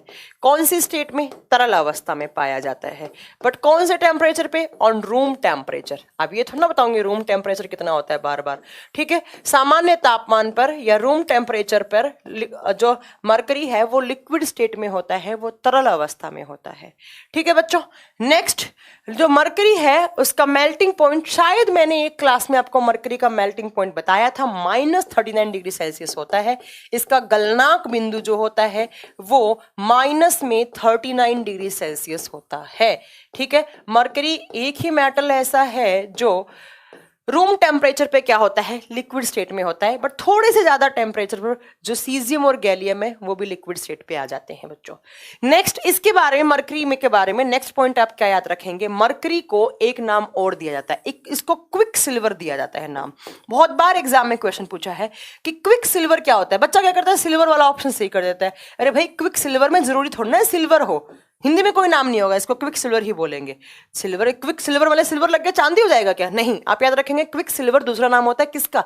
मर्क्यूरी का। क्यों? क्योंकि जैसे चांदी में चमक होती है ना, वैसे इसके अंदर भी चमक होती है, इसके अंदर भी ब्राइटनेस होती है, इसलिए बोलते हैं इसको, इसके अंदर चांदी जैसी चमक होती है, चांदी जैसी ब्राइटनेस होती है, चांदी जैसी इसके अंदर क्या होती है, चमक होती है, इसलिए इसको बोलते हैं बच्चों क्या, इसको क्विक सिल्वर बोलते हैं। नेक्स्ट मरकरी का और एक ही होता है, बड़ा फेमस और है, एक ही और है सीने बार, शायद सबको याद होगा। मरकरी का एक ही और है HgS, इसको क्या बोलते हैं, इसको मरकरी सल्फाइड बोलते हैं। क्या बोलते हैं बच्चों इसको? मरकरी सल्फाइड, बट इसका दूसरा नाम क्या होता है? सीने बार। बहुत बार एग्जाम में क्वेश्चन पूछा है, सीने बार किस मेटल का और है या मरकरी का और कौन सा है, तो आप बताएंगे सीने बार। और ये क्या बनाने में काम आता है? जब मैंने चांदी करवाया था तो मैंने बताया था ये वर्मीलियोन बनाने में काम आता है। वर्मीलियोन बोले तो सिंदूर बनाने में काम आता है। क्या बनाने में बच्चों? सिंदूर बनाने में। HgS प्लस AgS बताया था ना, कुछ याद है? ठीक है। इसका और कौन सा होता है बच्चों? आप बताएंगे सीना बार, या इसको मरकरी सल्फाइड भी बोलते हैं, बता चुकी हूं मैं। ठीक है बच्चों, इतनी बात आप याद रखेंगे। नेक्स्ट मरकरी भी दो फॉर्म में होता है, एक होता है मरकरी +1 की फॉर्म में, एक होता है मरकरी +2 की फॉर्म में। आप +1 को क्या बोलते हैं और +2 को क्या बोलते हैं बच्चों? मरकरी दो फॉर्म में हो सकता है, Hg+1 की फॉर्म में भी हो सकता है और मरकरी Hg+2 की फॉर्म में भी हो सकता है, जैसे कॉपर था, जैसे आयरन था। Hg+1 को बोलते हैं मर्क्यूरस। मर्क्यूरस हिंदी में कैसे लिखेंगे? मर्क्यूरस, मर्क्यूरस, शायद मैंने हिंदी में सही लिखा है, मर्क्यूरस, शायद मैंने सही लिखा होगा। ठीक है, Hg+1 को मर्क्यूरस बोलते हैं और Hg+2 को बोलते हैं मर्क्यूरिक।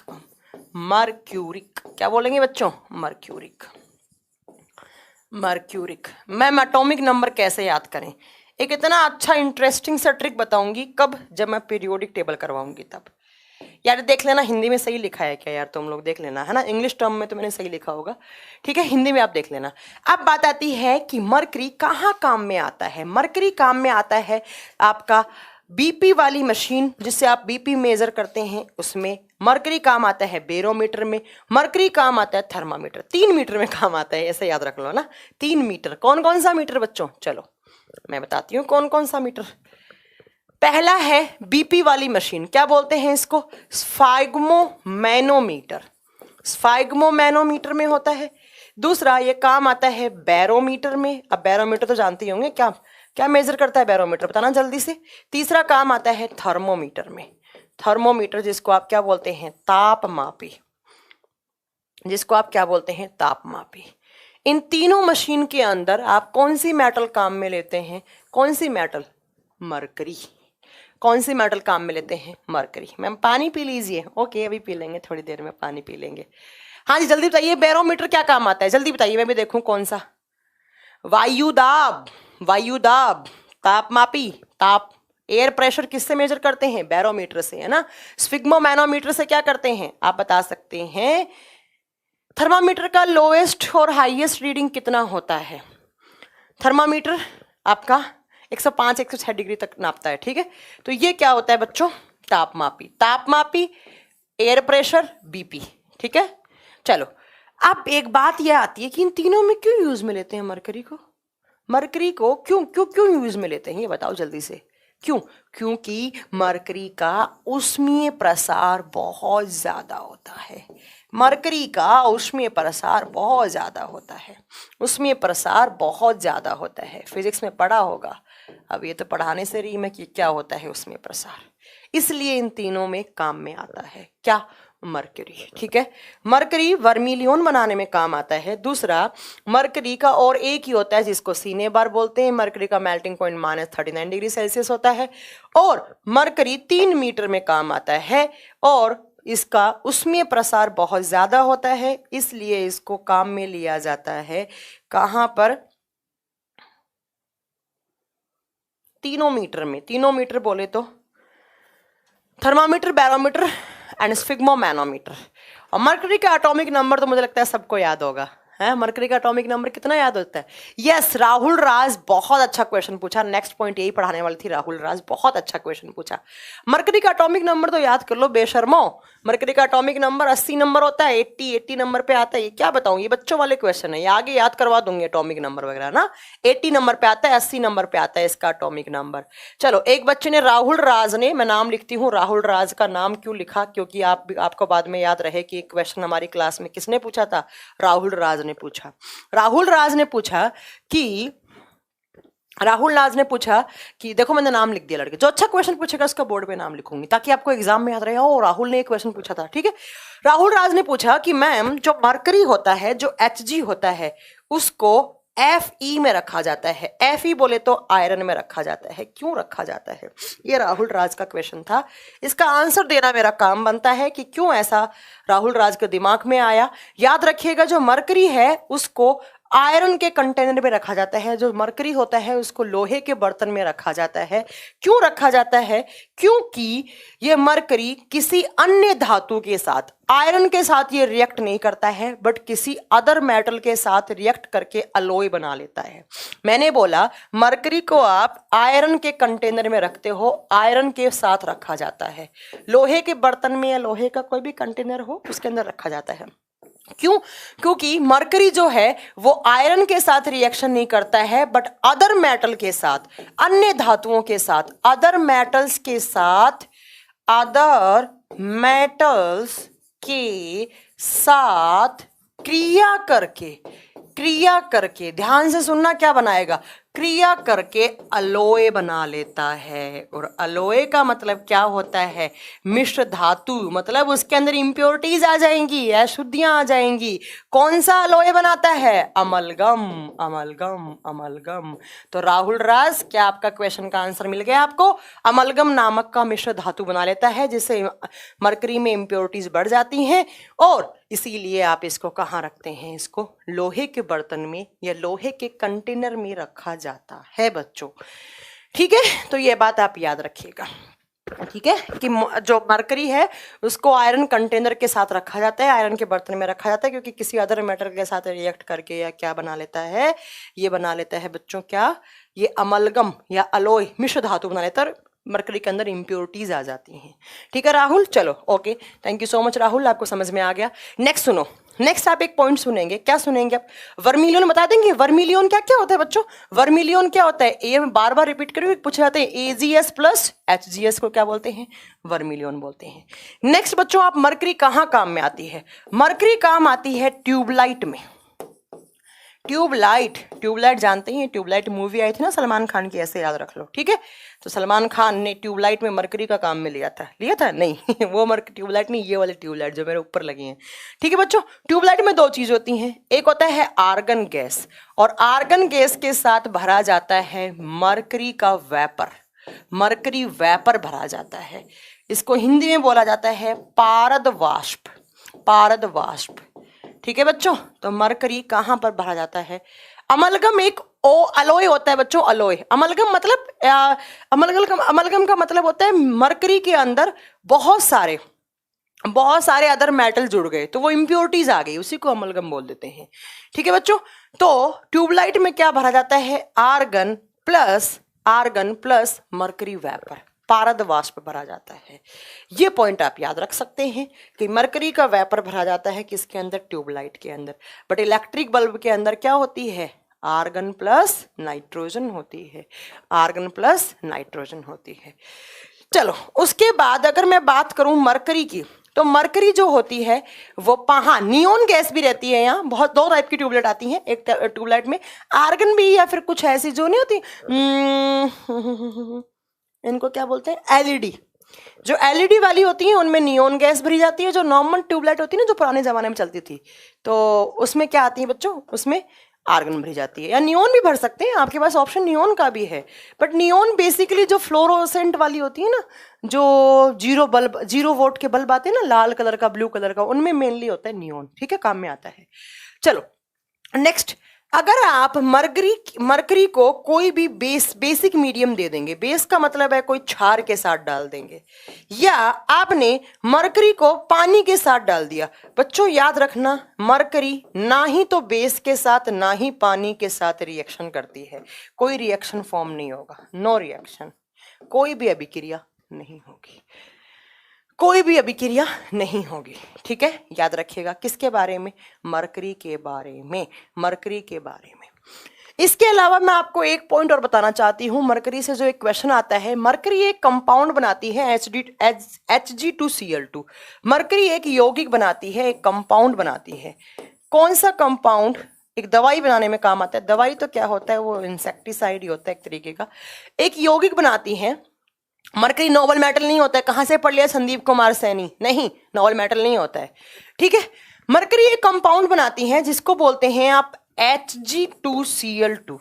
Hg2Cl2 हिंदी में इसको, हिंदी क्या मतलब, इसका जो केमिकल नेम होता है वो होता है मर्क्यूरस क्लोराइड। 2 है ना, तो मर्क्यूरस होगा, ठीक है? मर्क्यूरस क्लोराइड, मर्क्यूरस क्लोराइड इसको कहा जाता है मर्क्यूरस क्लोराइड। और ये क्या बनाने में काम आता है? मैं एक नया सा टर्म आपके सामने रख रही हूं बोर्ड पर। इसको कहा जाता है कैलोमल। इसको कहा जाता है कैलोमल, कैलोमल, कैलोमल, ठीक है? और ये कैलोमल क्या होता है? ये कैलोमल कहाँ काम आता है? इंसेक्ट्स वगैरह को मारने में काम आता है। कैलोमल काम आता है इंसेक्टिसाइड की फॉर्म में काम करता है। जैसे मैं बताऊं, काला हिट देखा है ना, काला हिट, काला हिट आता है ना, हिट हमारे घरों में, उसके ऊपर पढ़ना लिखा हुआ होता है, कैलोमल बना हुआ है इसके अंदर, CALOMEL। तो इंसेक्टिसाइड का मतलब है कीटनाशक या कॉकरोच वगैरह को या केंचुए वगैरह को मारने के लिए जो आप स्प्रे करते हैं ना, उनको कैलोमल स्प्रे या कैलोमल टैबलेट कहा जाता है, ठीक है बच्चों? जैसे कॉकरोच को खाने के लिए, कॉकरोच को खाने का, जैसे वो नहीं था चूहे मारने की दवा, वैसे कॉकरोच मारने की भी दवा आती है, उसको बोलते हैं कैलोमल टैबलेट। आप कहीं रख दोगे, कॉकरोच खा जाएगा, मर जाएगा, ठीक है? तो ये हिट वगैरह में आता है कौन सा? आप बताएंगे। मरकरी का कंपाउंड आता है कौन सा? Hg2Cl2, जिसको मर्क्यूरस क्लोराइड कहा जाता है, जिसका दूसरा नाम कैलोमल होता है, कैलोमल होता है, ठीक है बच्चों? ये आप याद रखेंगे किसके बारे में? मरकरी के बारे में। बस इतने ही सारे पॉइंट आप मरकरी के बारे में याद रखेंगे, इससे ज्यादा आपको मरकरी के बारे में कोई पॉइंट याद नहीं रखना है, ठीक है? चलो नेक्स्ट क्या हमारे लास्ट दो मेटल आते हैं बच्चों, एक आता है यूरेनियम, एक आता है थोरियम। इसके बाद हमारा आज मेटल वाला चैप्टर, धातुओं वाला चैप्टर पूरा खत्म हो जाएगा। यूरेनियम का सिंबल होता है यू, थोरियम का सिंबल होता है TH। हमने जो मोस्ट इंपॉर्टेंट मेटल्स थी पीरियोडिक टेबल में वो सारी हमने पढ़ ली। ये लास्ट मेटल है आज आपकी, इसके बाद मेटल्स आपका खत्म हो। मरकरी बेटा पॉइजनस नहीं होता है। मरकरी क्लोराइड, जो मर्क्यूरस क्लोराइड होता है वो पॉइजनस होता है, जिसको कैलोमल कहलाता है। यूरेनियम, थोरियम, आप सब लोग जानते होंगे ये दोनों क्या होते हैं, दोनों रेडियो एक्टिव एलिमेंट होते हैं। ये दोनों क्या होते हैं, रेडियो एक्टिव एलिमेंट होते हैं। कैसे एलिमेंट्स हैं ये दोनों, रेडियो धर्मी तत्व होते हैं। अब रेडियो धर्मी तत्व क्या होते हैं, वो तत्व जिनसे अल्फा बीटा गामा रेज का उत्सर्जन होता रहता है, या ये दोनों अनस्टेबल एलिमेंट्स कहलाते हैं। अनस्टेबल कहने का मतलब अस्थाई, भाई ये स्टेबल नहीं है क्योंकि इनका एटॉमिक मास ज्यादा है, और स्टेबल होने के लिए ही ये बेचारे क्या करते रहते हैं, ये अल्फा बीटा गामा रेज का उत्सर्जन करते रहते हैं। और ऐसे एलिमेंट्स जिनसे alpha beta and gamma rays निकलती हैं वो रेडियो एक्टिव एलिमेंट कहलाते हैं। ठीक है, नेक्स्ट अगर यूरेनियम के बारे में बात करूं बच्चों में, तो यूरेनियम का एक और होता है जिसको आप नाम देते हैं पिच ब्लेंड। पिच ब्लेंड, इसको नाम देते हैं पिच ब्लेंड। बहुत बार एग्जाम में क्वेश्चन पूछा है कि पिच ब्लेंड किसका और होता है, आप क्या बताएंगे, पिच ब्लेंड यूरेनियम का और होता है। बट बच्चों अगर मैं बात करूं थोरियम का एक और है, एक एस्ट है जहां से थोरियम को निकाला जाता है, और उस एस का नाम होता है मोनाजाइट। बहुत बार एग्जाम में पूछा हुआ क्वेश्चन है जिसको मोनाजाइट कहा जाता है। और इस मोनाजाइट की खदानें हैं झारखंड में।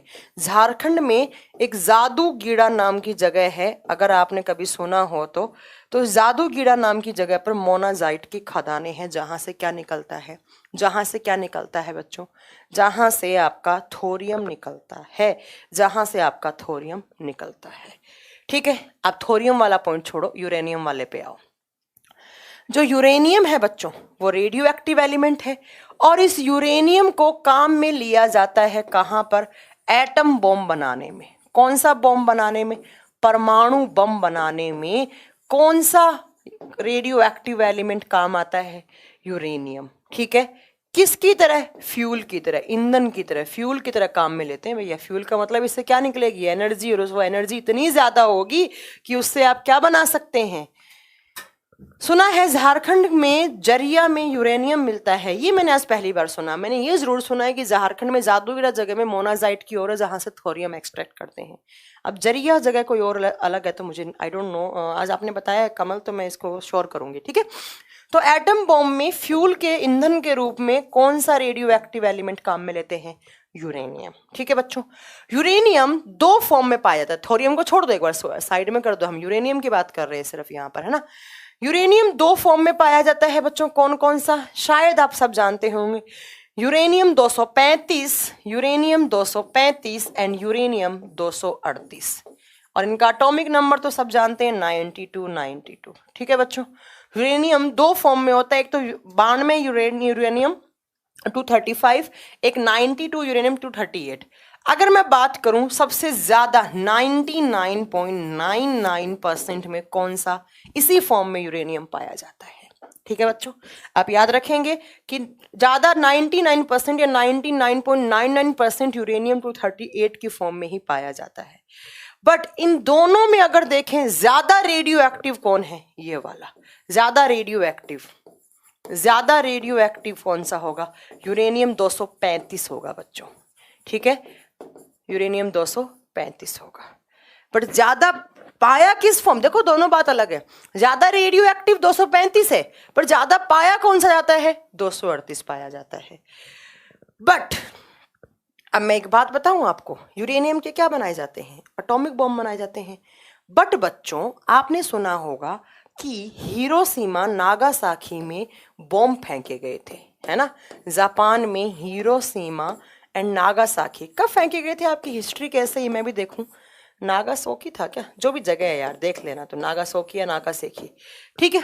कब फेंके गए थे, कब फेंके गए थे, कौन से ईयर में, 1945 में, 1945 में, कब, 6 अगस्त और 9 अगस्त को।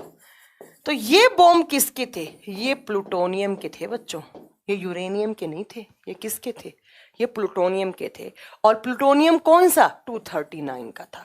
बहुत बार कंपटीशन एग्जाम में क्वेश्चन आया है कि हिरोशिमा नागासाकी, नागासाकी होगा यार, मैंने क्या लिख दिया, नागासाकी, नागासाकी में जो बॉम्ब बनाए गए थे बच्चों, वो बॉम्ब किसके थे, वो प्लूटोनियम 239 के थे, है ना। और वो कब, 6 और 9 अगस्त को, 6 की रात को, 9 की रात को, अगस्त में 1945 में ये आपके बम फेंके गए थे। ये बम किसके थे, ये प्लूटोनियम 239 के थे। यूरेनियम 2 फॉर्म में होता है बच्चों। यूरेनियम को मेटल ऑफ होप कहा जाता है। क्या, हाँ, नागासाकी जापान, हाँ दोनों ही जापान में, हिरोशिमा भी जापान में, वो क्या अलग थोड़ी ना, ठीक है। यूरेनियम को कहा जाता है मेटल ऑफ होप, आशा का मेटल, मतलब आ जाए बस, आशा आ जाएगी। आशा का मतलब क्या है भाई, यूरेनियम आएगा तो क्या आएगा, यूरेनियम आएगा तो क्या आएगा बच्चों, यूरेनियम आएगा तो फ्यूल आएगा, एटॉमिक बॉम्ब बनाएंगे, है ना। तो ऐसी आशा लगा के बैठ जाइए आप। या यूरेनियम को येलो केक भी कहा जाता है, पीला केक। अब ये खा मत लेना तुम कभी, केक समझ के खा लो। ये दोनों एग्जाम में पूछे हुए क्वेश्चन है कि येलो केक किस मेटल को कहते हैं, यूरेनियम को। मेटल ऑफ होप, होप की, आशाओं की मेटल, आशाओं की मेटल किसको कहा जाता है, आप बताएंगे, वो भी किसको कहा जाता है, यूरेनियम को ही कहा जाता है।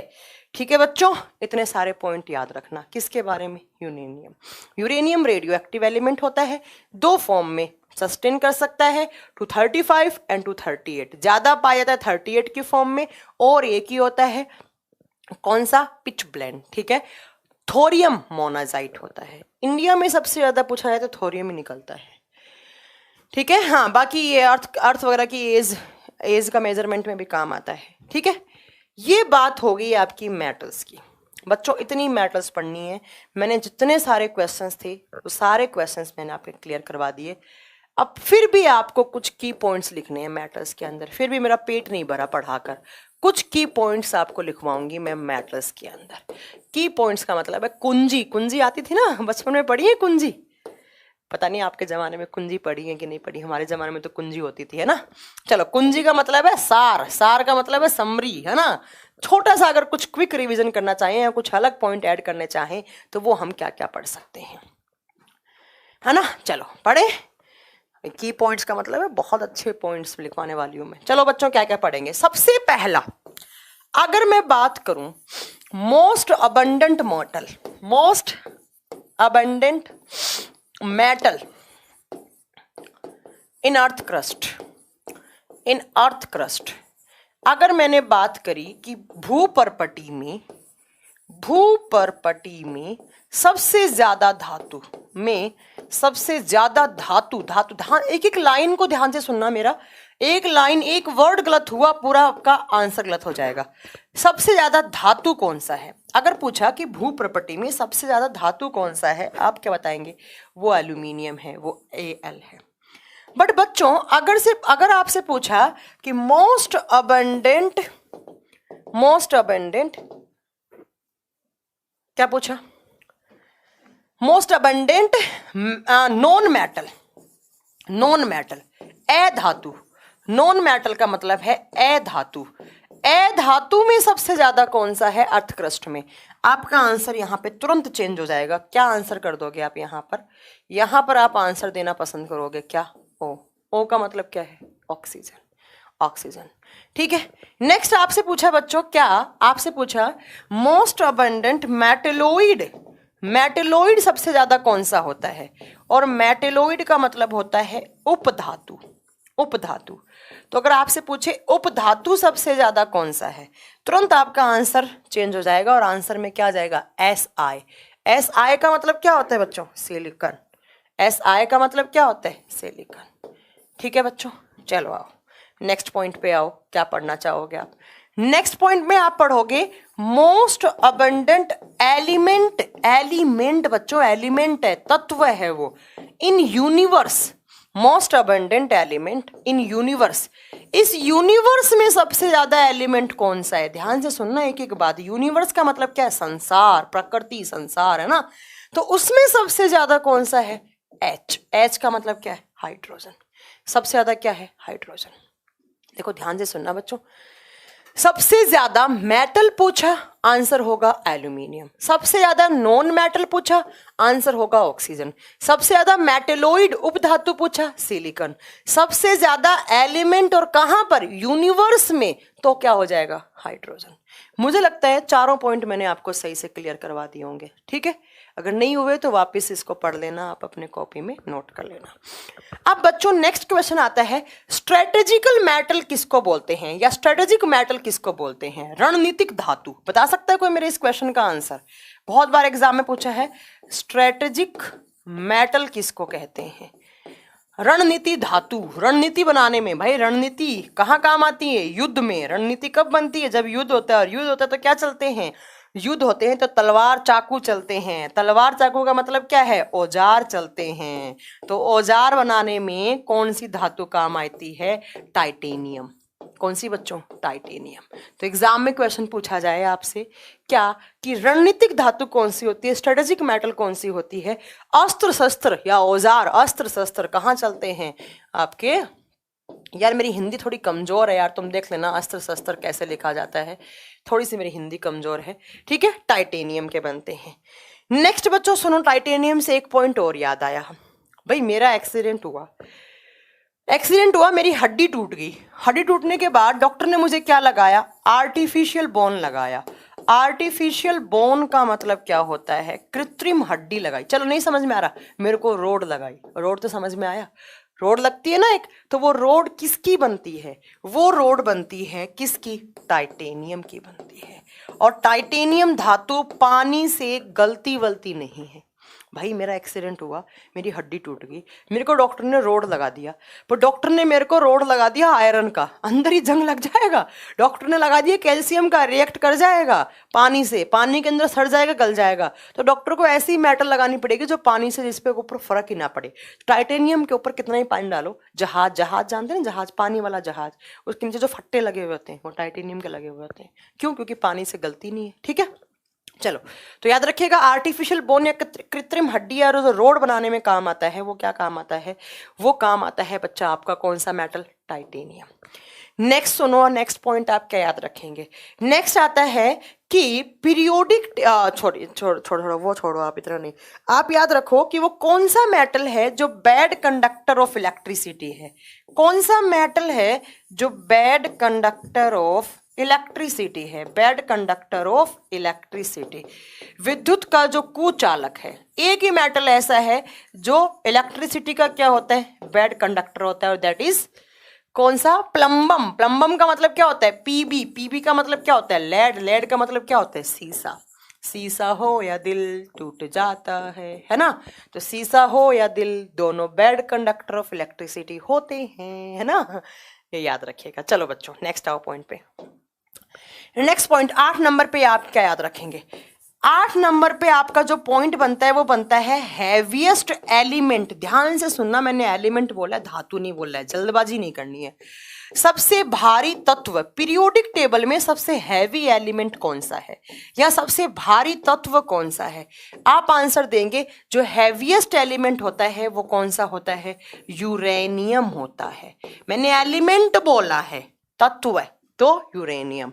बट अगर आपसे पूछे कि हैवीएस्ट मेटल कौन सा होता है, हैवीएस्ट मेटल कौन सा होता है, तो आपका आंसर आएगा सबसे भारी धातु जो सबसे हैवी होती है वो आती है बच्चों आपकी ऑस्मियम। कौन सी आती है? OSMIUM, osmium.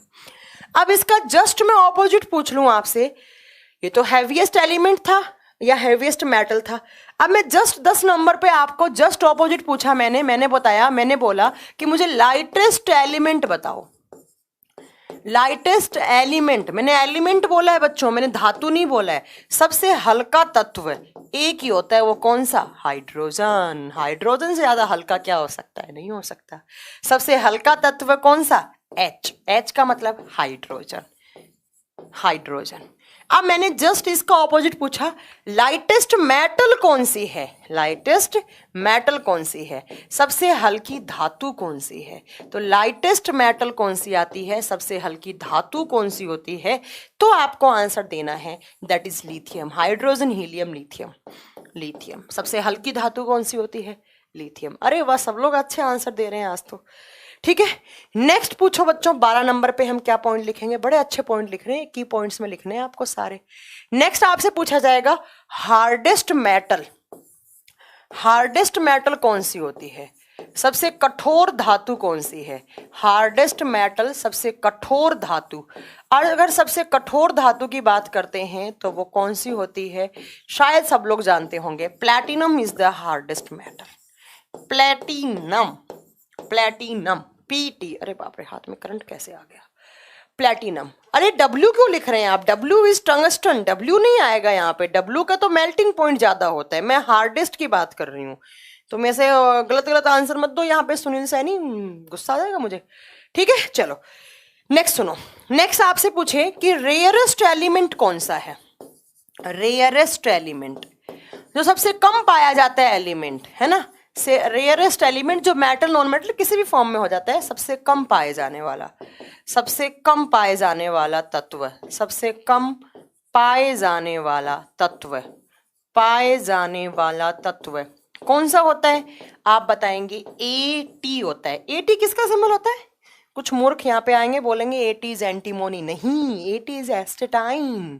AT होता है बच्चों, और AT का फुल फॉर्म होता है एस्टेटाइन। एक हैलोजन एलिमेंट होता है, आगे पढ़ेंगे वो सब छोड़ो आप, ग्रुप नंबर 17 में आता है वो सब आप छोड़ो। ठीक है, चलो नेक्स्ट। इसके बाद आपसे पूछा जाता है बच्चों कि ज्यादा चॉकलेट नहीं खानी चाहिए। हाँ भाई, नहीं खानी चाहिए है ना, और फ्री की तो बिल्कुल नहीं खानी चाहिए। Chocolate, excess eating of chocolate is harmful due to presence of nickel and lead metal. अब लिखेंगे नेक्स्ट कि जो चॉकलेट होती हैं वो ज्यादा नहीं खानी चाहिए। चॉकलेट ज्यादा खाओगे आपके दांत खराब हो जाएंगे, क्योंकि चॉकलेट में 2 धातु होती हैं, पहला है Pb मतलब लेड, दूसरा है निकल, दोनों ही आपके दांत खराब करते हैं। ठीक है बच्चों, हाँ इतनी बात याद रखेंगे।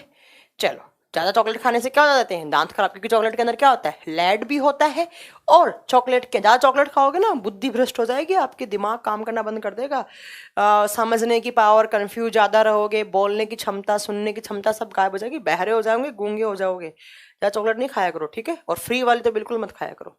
तो आपको कोई भी गिफ्ट दे, बोले कि चॉकलेट, ये आपको चॉकलेट मैंने गिफ्ट में किए, तो बोलना नहीं भैया हमें नहीं चाहिए, क्योंकि इसके अंदर क्या है, इसके अंदर निकल एंड, अच्छा सचिन कुमार, मैं उसको डिलीट करवा दूंगी, वो बाय मिस्टेक हो गए होंगे बच्चा, है ना, तो निकल एंड लेड होता है। नेक्स्ट बच्चों सुनो ध्यान से, आप सबने पटाखे चलाए होंगे ना, पटाखे, पटाखों क्या बोलते हैं, क्रैकर्स बोलते हैं, है ना। पटाखों में बहुत सारे कलर निकलते हैं, तो 3 कलर एग्जाम में आते हैं। जो पटाखे होते हैं, जो फायरवर्क्स होते हैं, मतलब जो क्रैकर्स होते हैं, उसके अंदर 3 कलर निकलते रहते हैं। आपने देखा होगा, मैंने पटाखा जलाया किसी की शादी में, है ना, ऊपर जाके हरा रंग, पीला रंग सब निकल रहा है, लाइटें निकल रही हैं। तो क्रैकर्स के अंदर 3 कलर निकलते हैं। सबसे पहला निकलता है ग्रीन कलर, दूसरा निकलता है रेड कलर लाल रंग, और तीसरा निकलता है पीला रंग। तो एग्जाम में क्वेश्चन आता है कि जो पटाखे होते हैं उसमें, जो क्रैकर्स होते हैं उसमें पीला रंग कौन सी मेटल के जलने से बनता है। आपका आंसर आएगा कौन सी मेटल के जलने से, सोडियम के जलने से। कैसा कलर, पीला। रेड कलर स्ट्रोंटियम, हिंदी में स्ट्रोंसियम लिखा जाता है, स्ट्रोंटियम, SR सिंबल होता है इसका। ग्रीन कलर बेरियम धातु, BA, बेरियम। बैंगन आलू गाजर इन थेला, पढ़ा है वो वाली ट्रिक, वहां बेरियम आता है। ठीक है बच्चों, तो याद रखिएगा कि जो क्रैकर्स होते हैं पटाखों में, हरा रंग बेरियम धातु के जलने से आता है, हरे रंग की लाइट।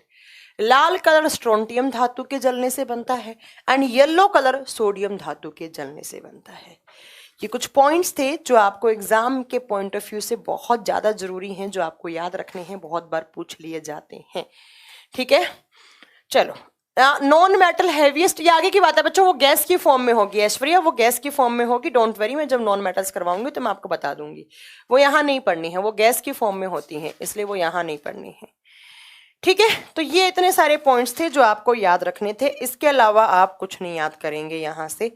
ये सारे आपका मैम मोती क्या होता है? मोती मतलब अच्छा किसका, मतलब किसकी बात कर रहे हैं? मोती किसका, क्या पूछ रहे हैं आप? परलैश तो नहीं पूछ रहे हैं, वो पोटेशियम कार्बोनेट होता है। अगर आप बच्चा को मुझसे किसी ने पूछा है मोती क्या होता है, मोती, तो अगर आप परलैश की बात कर रहे हैं, मैंने बताया नहीं कि परलैश पोटेशियम कार्बोनेट बताया होगा यार, ऐसा कैसे हो सकता है, ये तुम लोग भूल गए। तो परलैश इसको बोलते हैं मोती, K2CO3 पोटेशियम कार्बोनेट होता है, पोटेशियम कार्बोनेट। ठीक है, किसने पूछा ये क्वेश्चन? अच्छा क्वेश्चन पूछा, जिसने पूछा इसको बोलते हैं। ठीक है बच्चों, तो ये आपका मेटल वाला चैप्टर यहाँ जाकर खत्म हो जाता है। इससे ज़्यादा मैं नहीं पढ़ाऊंगी क्योंकि इससे ज़्यादा एग्जाम का कोई लेवल नहीं है। कंपटीशन एग्जाम में इतने ही सारे क्वेश्चंस आते हैं। ये कुछ पॉइंट्स थे जो आप नोट कर सकते हैं। ठीक है, ये मैंने आपको सारे पॉइंट्स लिखवा देती हैं। ठीक है, तो ये आपका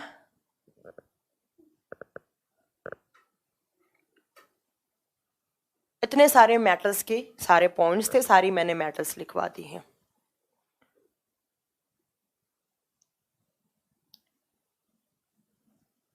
एक बच्चा ने कमेंट किया, पता नहीं, एक बार आप चेक कर लेते बहुत बेटर होता, क्योंकि इसमें बहुत क्वेश्चंस आते हैं। अंकुर सर फिजिक्स का बता दिए, बायो और केमिस्ट्री आपसे डिस्कस करने को कहा। किस एग्जाम की बात कर रहे हैं आप, किस एग्जाम की? ठीक है, तो ये आपका मेटल्स यहाँ पर आपका खत्म हो गया है मेटल्स के बारे में। अब हम स्टार्ट करेंगे नॉन मेटल। अब नॉन मेटल की मैंने प्रॉपर्टीज पहले ही पढ़ा चुकी हूँ, है ना। नॉन मेटल की प्रॉपर्टीज सारी पढ़ा चुकी हूँ बच्चों। ए धातु पढ़नी है हमें। अब ए धातुओं में क्या क्या पढ़ने हैं? हाइड्रोजन पढ़ना है, ऑक्सीजन पढ़ना है, नाइट्रोजन पढ़ना है, सल्फर पढ़ना है, फॉस्फोरस पढ़ना है, एंड गैसेस पढ़नी है हमें। ठीक है, उसके बाद आपका ये चैप्टर फिनिश हो जाएगा। अच्छा, बिहार पुलिस की बात कर रहे हैं। बिहार पुलिस का सिलेबस मैं एक बार देख लूंगी, डोंट वरी। सोनू कुमार, अगर बिहार, अरे बिहार पुलिस में क्या डीप में आते होंगे यार, तुम भी यार। मैम सॉफ्टेस्ट मेटल बता चुकी हूँ Rahul Raj, sodium and potassium soft metal होती हैं। बार बार मत पूछो मुझसे, पढ़ाया हुआ मत पूछा करो मुझसे, ठीक है ना, फिर मुझे बहुत गुस्सा आता है। ये आपके मेटल्स कंप्लीट हो गए। शायद मुझे 7-8 क्लास मेटल में लग गई हैं बच्चों, बट मैंने अपनी तरफ से बहुत अपना 100% देने की ट्राई की, मैंने कुछ नहीं छोड़ा। मुझे पता है थोड़ा सा टफ चैप्टर है, पर पढ़ोगे तो सब याद हो जाएंगे। ये आपका नॉन मेटल। अब मैं ये तो बताऊंगी नहीं नॉन मेटल क्या होती है, पहले पढ़ा चुकी हूँ मैं। रेंजर और असिस्टेंट कंजर्वेशन का पेपर ऑफ फॉरेस्ट का पेपर भेजा है मैम, साइंस का डीपली आते हैं। अच्छा, आप इसकी बात कर रहे हैं? हाँ, इसमें आता होगा बच्चा डीपली, मुझे पता है। उसमें तो पूरा आपका जो है वो एमएससी लेवल का केमिस्ट्री आता है बच्चा, वो यहाँ नहीं पढ़ाया जाएगा। यहाँ तो बेसिक जो कंपटीशन एग्जाम है उसका मैं केमिस्ट्री पढ़ाती हूँ। मैं गलत कमिटमेंट नहीं करती कभी भी मैं। ठीक है, फिर भी मैं एक बार देख लूंगी। आपने मैनेजमेंट को भेजा है क्या? मैं बता दूंगी कि कौन कौन से पॉइंट क्लियर हो जाएंगे मेरी क्लास से। ठीक है बच्चों, वो मैं बता दूंगी। करुणा निधि चौधरी का क्वेश्चन है कि यूरेनियम 235 और 238 में ज्यादा स्टेबल कौन सा है? बच्चों यूरेनियम है तो वो स्टेबल पहले ही नहीं है, हाँ? बट अगर ज्यादा स्टेबल की बात करेंगे तो 238 ही होगा।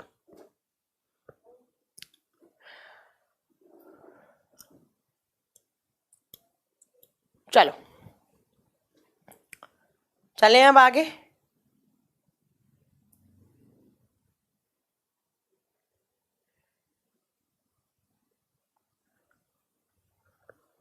एक बच्चा पूछ रहा है मैम फ्यूचर मेटल किसको बोलते हैं? यार कितनी बार बताऊं, फ्यूचर मेटल पूछें तो टाइटेनियम, टाइटेनियम को भविष्य का धातु कहा जाता है। ठीक है, ठीक है, मैं जुबेर में देख लूंगी, डोंट वरी, मैं बता दूंगी लिटरली जो मेरे बैच से कंप्लीट होंगे वो वाले मैं चैप्टर बता दूंगी, डोंट वरी ना। चलिए, तो नॉन मेटल्स, फ्यूचर मेटल बेटा इसको बोलते हैं भविष्य का धातु, टाइटेनियम को बोलते हैं, देख लेना। ठीक है, चलो नॉन मेटल्स क्या होती हैं वो सब मैं पहले बता चुकी हूँ। नॉन मेटल्स जो होती हैं बच्चों वो 3 फॉर्म में होती हैं, ये बात याद रखना। पहला, ये सॉलिड स्टेट में भी हो सकती हैं, ये लिक्विड स्टेट में भी हो सकती हैं, और ये गैसियस स्टेट में भी हो सकती हैं। तो आपको ये तीनों स्टेट वाली सब पढ़नी है, सारी की सारी गैसेस पढ़नी है यहाँ पे। ठीक है, hydrogen gas, carbon dioxide gas, nitrogen gas और नोबल गैसेस, वो सब हम यहीं पे पढ़ेंगे। अब देखो हमें नॉन मेटल में कहाँ से स्टार्ट करना है। हम 1 नंबर से स्टार्ट करेंगे, और 1 नंबर पे क्या होता है? हाइड्रोजन। सब जानते हैं हाइड्रोजन को किस में रखा जाता है। वैसे तो हाइड्रोजन बेचारा आवारा है, उसको कहीं रख दो, कुछ फर्क नहीं पड़ता है ना, बट फिर भी मैं बता दूं हाइड्रोजन जो हम पढ़ते हैं वो किस में पढ़ते हैं? हाइड्रोजन हम नॉन मेटल्स में पढ़ते हैं, ए धातुओं में पढ़ते हैं। तो 1 नंबर पे लिखेंगे हाइड्रोजन, जिसको आप H बोलते हैं। बहुत सारे पॉइंट्स बहुत सारे एग्जाम में बहुत तरीके से हाइड्रोजन से पूछ लिए जाते हैं, तो ये आपको यहाँ पर मैं बता देती हूँ कौन कौन सा। ठीक है, व्हाइट गोल्ड प्लेटिनम को ही कहा जाता है, बता चुकी हूँ मैं ऑलरेडी क्लास में, बार बार ना पूछें, व्हाइट गोल्ड प्लेटिनम को ही कहा जाता है, पढ़ा चुकी हूँ पहले ही। ठीक है बच्चों, देखो सबसे पहला क्वेश्चन आता है, हाइड्रोजन की खोज किसने की थी? आप बताएंगे हाइड्रोजन की खोज की थी हेनरी कैवेंडिश ने। किसने खोज की थी? हेनरी कैवेंडिश नाम के साइंटिस्ट ने हाइड्रोजन की खोज की थी। बट जो हाइड्रोजन नाम है ना, जो हाइड्रोजन आप पढ़ रहे हैं, आज नाम पढ़ रहे हैं, वो किसने दिया था? वो एंटोनी लेवोजियर ने दिया था। किसने दिया था? लेवोसियर ने दिया, हिंदी में लेवोसियर बोला जाएगा। याद रखिएगा, हाइड्रोजन की खोज करके छोड़ दी हेनरी कैवेंडिश ने कि कोई एक ऐसा एलिमेंट है जिसका एटॉमिक नंबर भी 1 होता है, एटॉमिक मास भी 1 होता है। ठीक है, राहुल राज आगे समझ में आएगा क्या होते हैं एस्बेसिस्ट क्या होते हैं, आगे पढ़ाऊंगी, डोंट वरी, है ना। तो नाम किसने दिया? लेवोसियर जी ने आके नाम दिया। बच्चों ये याद रखिएगा कि हाइड्रोजन की खोज हेनरी कैवेंडिश ने की, जो नाम है वो किसने दिया? वो आपके एंटोनी लेवोजियर ने दिया। अब नेक्स्ट पॉइंट, आप सब जानते होंगे कि जो हाइड्रोजन होता है उसमें एक इलेक्ट्रॉन होता है, जानते हैं ना, और एक ही क्या होता है? प्रोटॉन होता है। हाइड्रोजन के अंदर एक इलेक्ट्रॉन होता है, एक प्रोटॉन होता है, बट हाइड्रोजन के अंदर न्यूट्रॉन की संख्या क्या होती है? 0। हाइड्रोजन के अंदर क्या नहीं है? न्यूट्रॉन। पीरियोडिक टेबल में इकलौता ऐसा एलिमेंट होता है जिसके अंदर कोई भी न्यूट्रॉन नहीं पाया जाता। हाइड्रोजन के अंदर एक प्रोटॉन होता है, एक इलेक्ट्रॉन होता है। इसके अंदर अगर हाइड्रोजन का एटम, ये एटम बाहर आपका एक इलेक्ट्रॉन है, ये इसका न्यूक्लियस है, इसके अंदर क्या होता है बच्चों? एक प्रोटॉन होता है। एक क्या होता है? प्रोटॉन क्या है? एक। न्यूट्रॉन होता ही नहीं है। ठीक है, ये इकलौता ऐसा तत्व है जिसके अंदर क्या नहीं पाया जाता?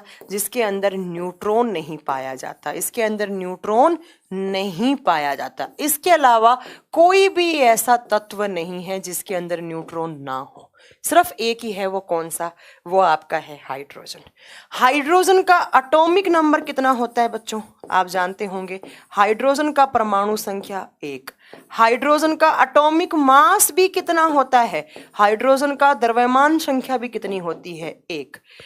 तो यहां पर हाइड्रोजन का एटॉमिक नंबर जो है वो किसके बराबर है? एटॉमिक मास के बराबर। मतलब जो आपका Z है वो इक्वल टू A है। किसके इक्वल? Z है वो A के इक्वल है। एटॉमिक नंबर को Z से डिनोट करते हैं, एटॉमिक मास को A से डिनोट करते हैं। तो हाइड्रोजन के अंदर, हाइड्रोजन इकलौता ऐसा एलिमेंट है जिसके अंदर ये वाली इक्वेशन बनती है, इसके अलावा कहीं नहीं बनती है। हाइड्रोजन के अंदर कोई न्यूट्रॉन नहीं है, उसके अंदर सिर्फ एक प्रोटॉन एक इलेक्ट्रॉन होता है, इसलिए हाइड्रोजन का एटॉमिक नंबर एटॉमिक मास के बराबर रहता है। ठीक है बच्चों, नेक्स्ट पॉइंट सुनो, यहां पर आप क्या याद रखेंगे। नेक्स्ट, हाइड्रोजन का पीरियोडिक टेबल में कोई फिक्स लोकेशन नहीं है। बेचारे को कभी ये मेटल की कैटेगरी में रख देते हैं, कभी इसको नॉन मेटल की कैटेगरी में रख देते हैं, कभी ये मेटल्स की तरह बिहेव करता है, कभी ये नॉन मेटल्स की तरह घूमता रहता है। ये इसको खुद को नहीं पता कि मुझे कहाँ रहना चाहिए। इसीलिए हाइड्रोजन को कहा जाता है आवारा तत्व। आवारा हूं मैं, गाना सुना ना, आवारा हूं मैं। तो आवारा कौन है? तो आवारा आपका हाइड्रोजन है। ठीक है, आवारा कौन है? आपका हाइड्रोजन है, ऐसे याद रखना। ठीक है बच्चों, नेक्स्ट पॉइंट में आप क्या याद रखेंगे? मैंने अभी आपको बताया कि मोस्ट अबंडेंट एलिमेंट है कहाँ? यूनिवर्स में, संसार में सर्वाधिक मात्रा में पाए जाने वाला तत्व कौन सा है? तो आप लिख सकते हैं इस पॉइंट को, संसार में सर्वाधिक मात्रा में पाए जाने वाला तत्व है, सर्वाधिक मात्रा में पाए जाने वाला तत्व है, पाए जाने वाला तत्व है, पाए जाने वाला तत्व है कौन सा? हाइड्रोजन। इनफैक्ट धरती पर व पानी वानी में सब में की फॉर्म में, इनफैक्ट जो आपका सन होता है या जो आपका स्टार होता है उसके ऊपर भी सबसे ज्यादा कौन सा होता है? हाइड्रोजन और आपका हीलियम होता है। हाइड्रोजन कितने % में होता है? ये इनका रेशियो होता है 3:1। ठीक है, हाइड्रोजन ज्यादा होता है बच्चों। ठीक है, ये पॉइंट याद रखिएगा कि जो आपका सन है मतलब सूरज है, तो सूरज पे भी सबसे ज्यादा क्या होता है, हाइड्रोजन ही होता है। तो हाइड्रोजन इकलौता ऐसा एलिमेंट है जिसके अंदर क्या नहीं होता। अच्छा हाँ, हाइड्रोजन के बाद अगर पूछे सबसे ज्यादा इस यूनिवर्स में कौन सा एलिमेंट होता है, तो आपका आंसर आएगा कौन सा, हीलियम। हाइड्रोजन के बाद ये ज्यादा होता है, एलिमेंट पूछे मतलब जो गैस की फॉर्म में, हीलियम। ठीक है बच्चों, चलो नेक्स्ट में अगर हाइड्रोजन की बात करूं तो जितने भी सारे एसिड्स हैं उसका एक कंपलसरी एलिमेंट होता है। हाइड्रोजन जो होता है वो कंपलसरी एलिमेंट है किसका, तो आप बताएंगे आपका एसिड का। इट इज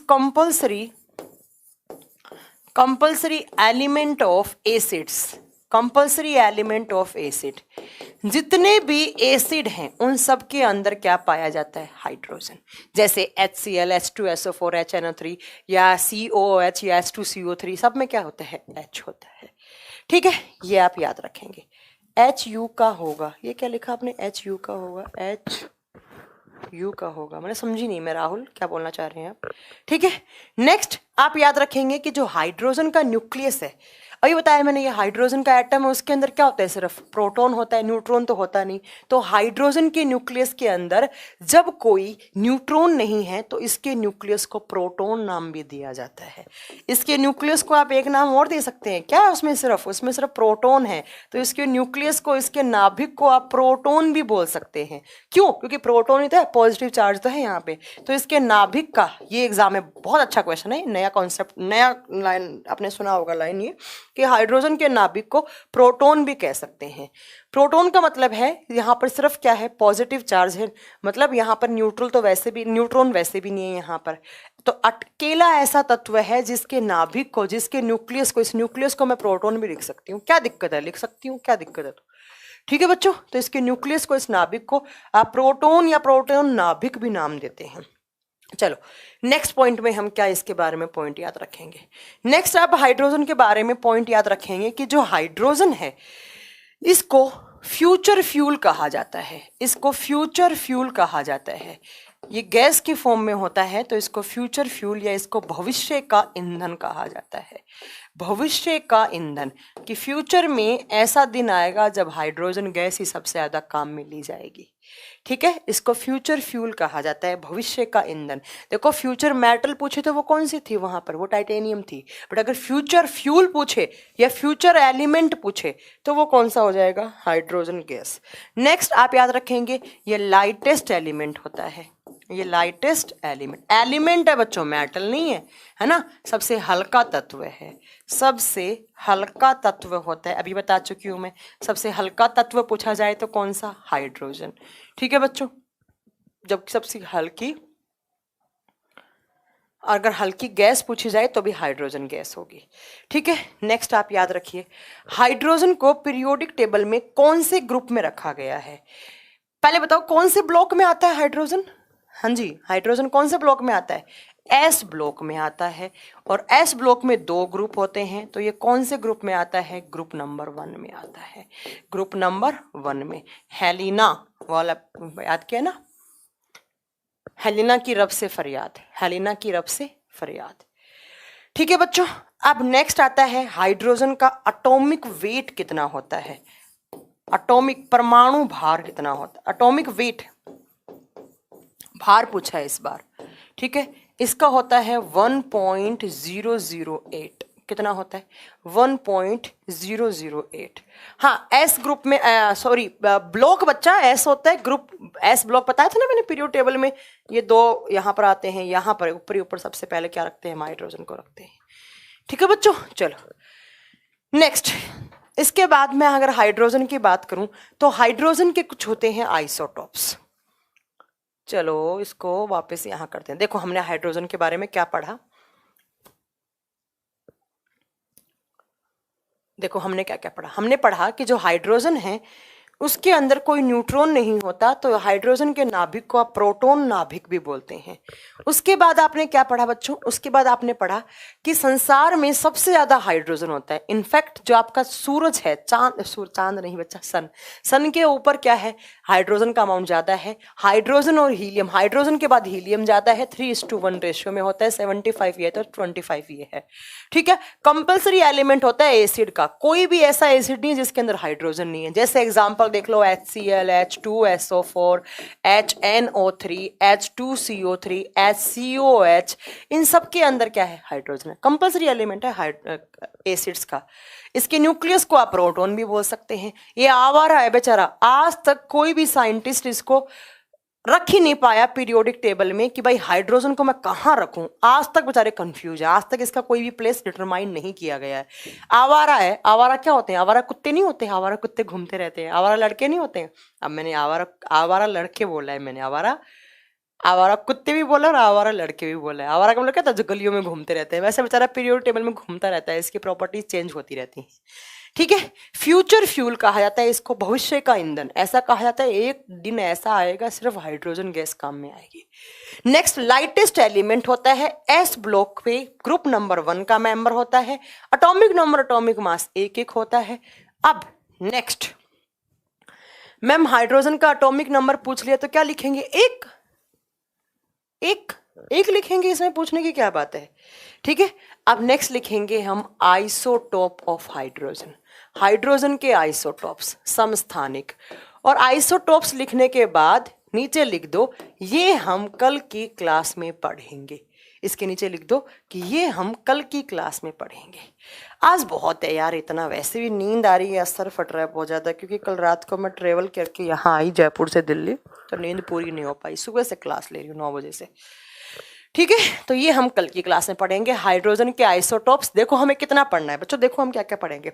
हम हाइड्रोजन पढ़ेंगे, हम नाइट्रोजन पढ़ेंगे, हम ऑक्सीजन पढ़ेंगे, हम उसके बाद सल्फर पढ़ेंगे, हम उसके बाद फॉस्फोरस पढ़ेंगे, उसके बाद हम नोबल गैसेस पे आ जाएंगे। बस ये मान लो 2 क्लास में आपका नॉन मेटल कंप्लीट, उसके बाद आपका ये चैप्टर खत्म हो जाएगा बच्चों। ठीक है मैम, बायोलॉजी एंड केमिस्ट्री का कुछ क्वेश्चंस हाउ है, हाउ मतलब संतोष कुमार, अगर आपको कोई क्वेश्चन पूछना है तो वो आप मैनेजमेंट को भेज सकते हैं, वो मुझे बता देंगे। मैं बहुत सारी क्लास में डाउट भी लेती हूँ। ठीक है,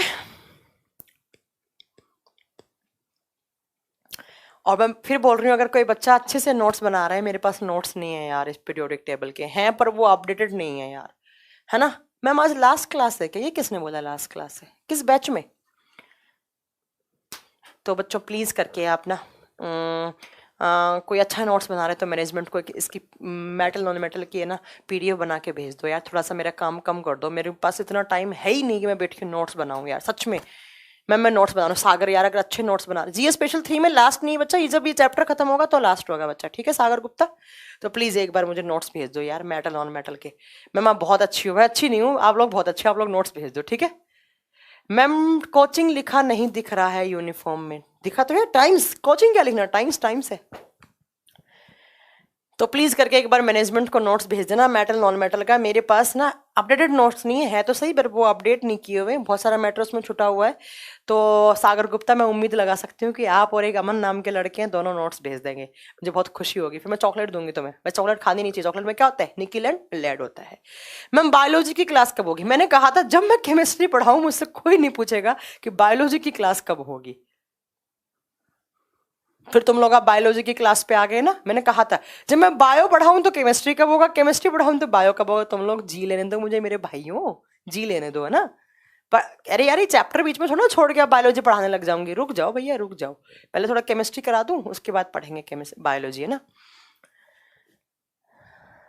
किटकैट देना, ठीक है सागर में किटकैट दूंगी। किटकैट में भी होता है वैसे, इंडियन चॉकलेट्स में सब में निकल होता है। चलो बच्चों मिलेंगे, भूख लग गई बहुत ज़्यादा। चॉकलेट नहीं खाते मैम, हम किटकैट खाते हैं। अच्छा चॉकलेट नहीं मैम, किटकैट चाहिए। किटकैट भी तो चॉकलेट होती है। चलो फिर बोल रहे हैं मैम बायोलॉजी कब पढ़ाओगे? अरे यार तुम लोग हो क्या यार, तुम लोग क्या हो, केमिकल लोचा है क्या तुम्हारे दिमाग में? बोल दिया मैंने कहा था मैं जब मैं केमिस्ट्री पढ़ाऊँ मुझसे कोई नहीं पूछेगा बायोलॉजी कब पढ़ाओगे। ठीक है चलो मिलेंगे अगली क्लास में। Thank you so much, good night, ध्यान रखिए अपना, टेक केयर, बाय बाय। एक लड़का लिख रहा है बाय बाय आजकल के लोग ना कुछ भी बोलते, कोई प्रोनाउंसिएशन अलग अलग होता है लोगों का। थैंक्स मैम, पहले मैम केमिस्ट्री खिलाओ प्लीज़। वही मैं सोच रही हूँ कि पहले केमिस्ट्री कर लो, बायोलॉजी वैसे भी बहुत ज़्यादा हो चुकी है, थोड़ा स्टॉप कर दो बायोलॉजी को, क्या दिक्कत है। सुनीता मिश्रा बोल रही है मैम बोलिए ना, क्या बोलूँ सुनीता? गुड नाइट बोलूँ? गुड नाइट ठीक है। Anil Prajapati bye bye bye bye bye, इतना बाय बाय बाय बाय क्या लगाया है। चलो चलो मिलेंगे, अच्छे से नोट्स भेजना मुझे। सागर गुप्ता आपका नाम याद हो गया, एंड अमन, दोनों मुझे अच्छे से नोट्स भेजना हिंदी एंड इंग्लिश में, ठीक है। और भी किसी ने अच्छे बनाए हो तो मुझे भेज सकता है। Thank you so much, good night, good night, bye.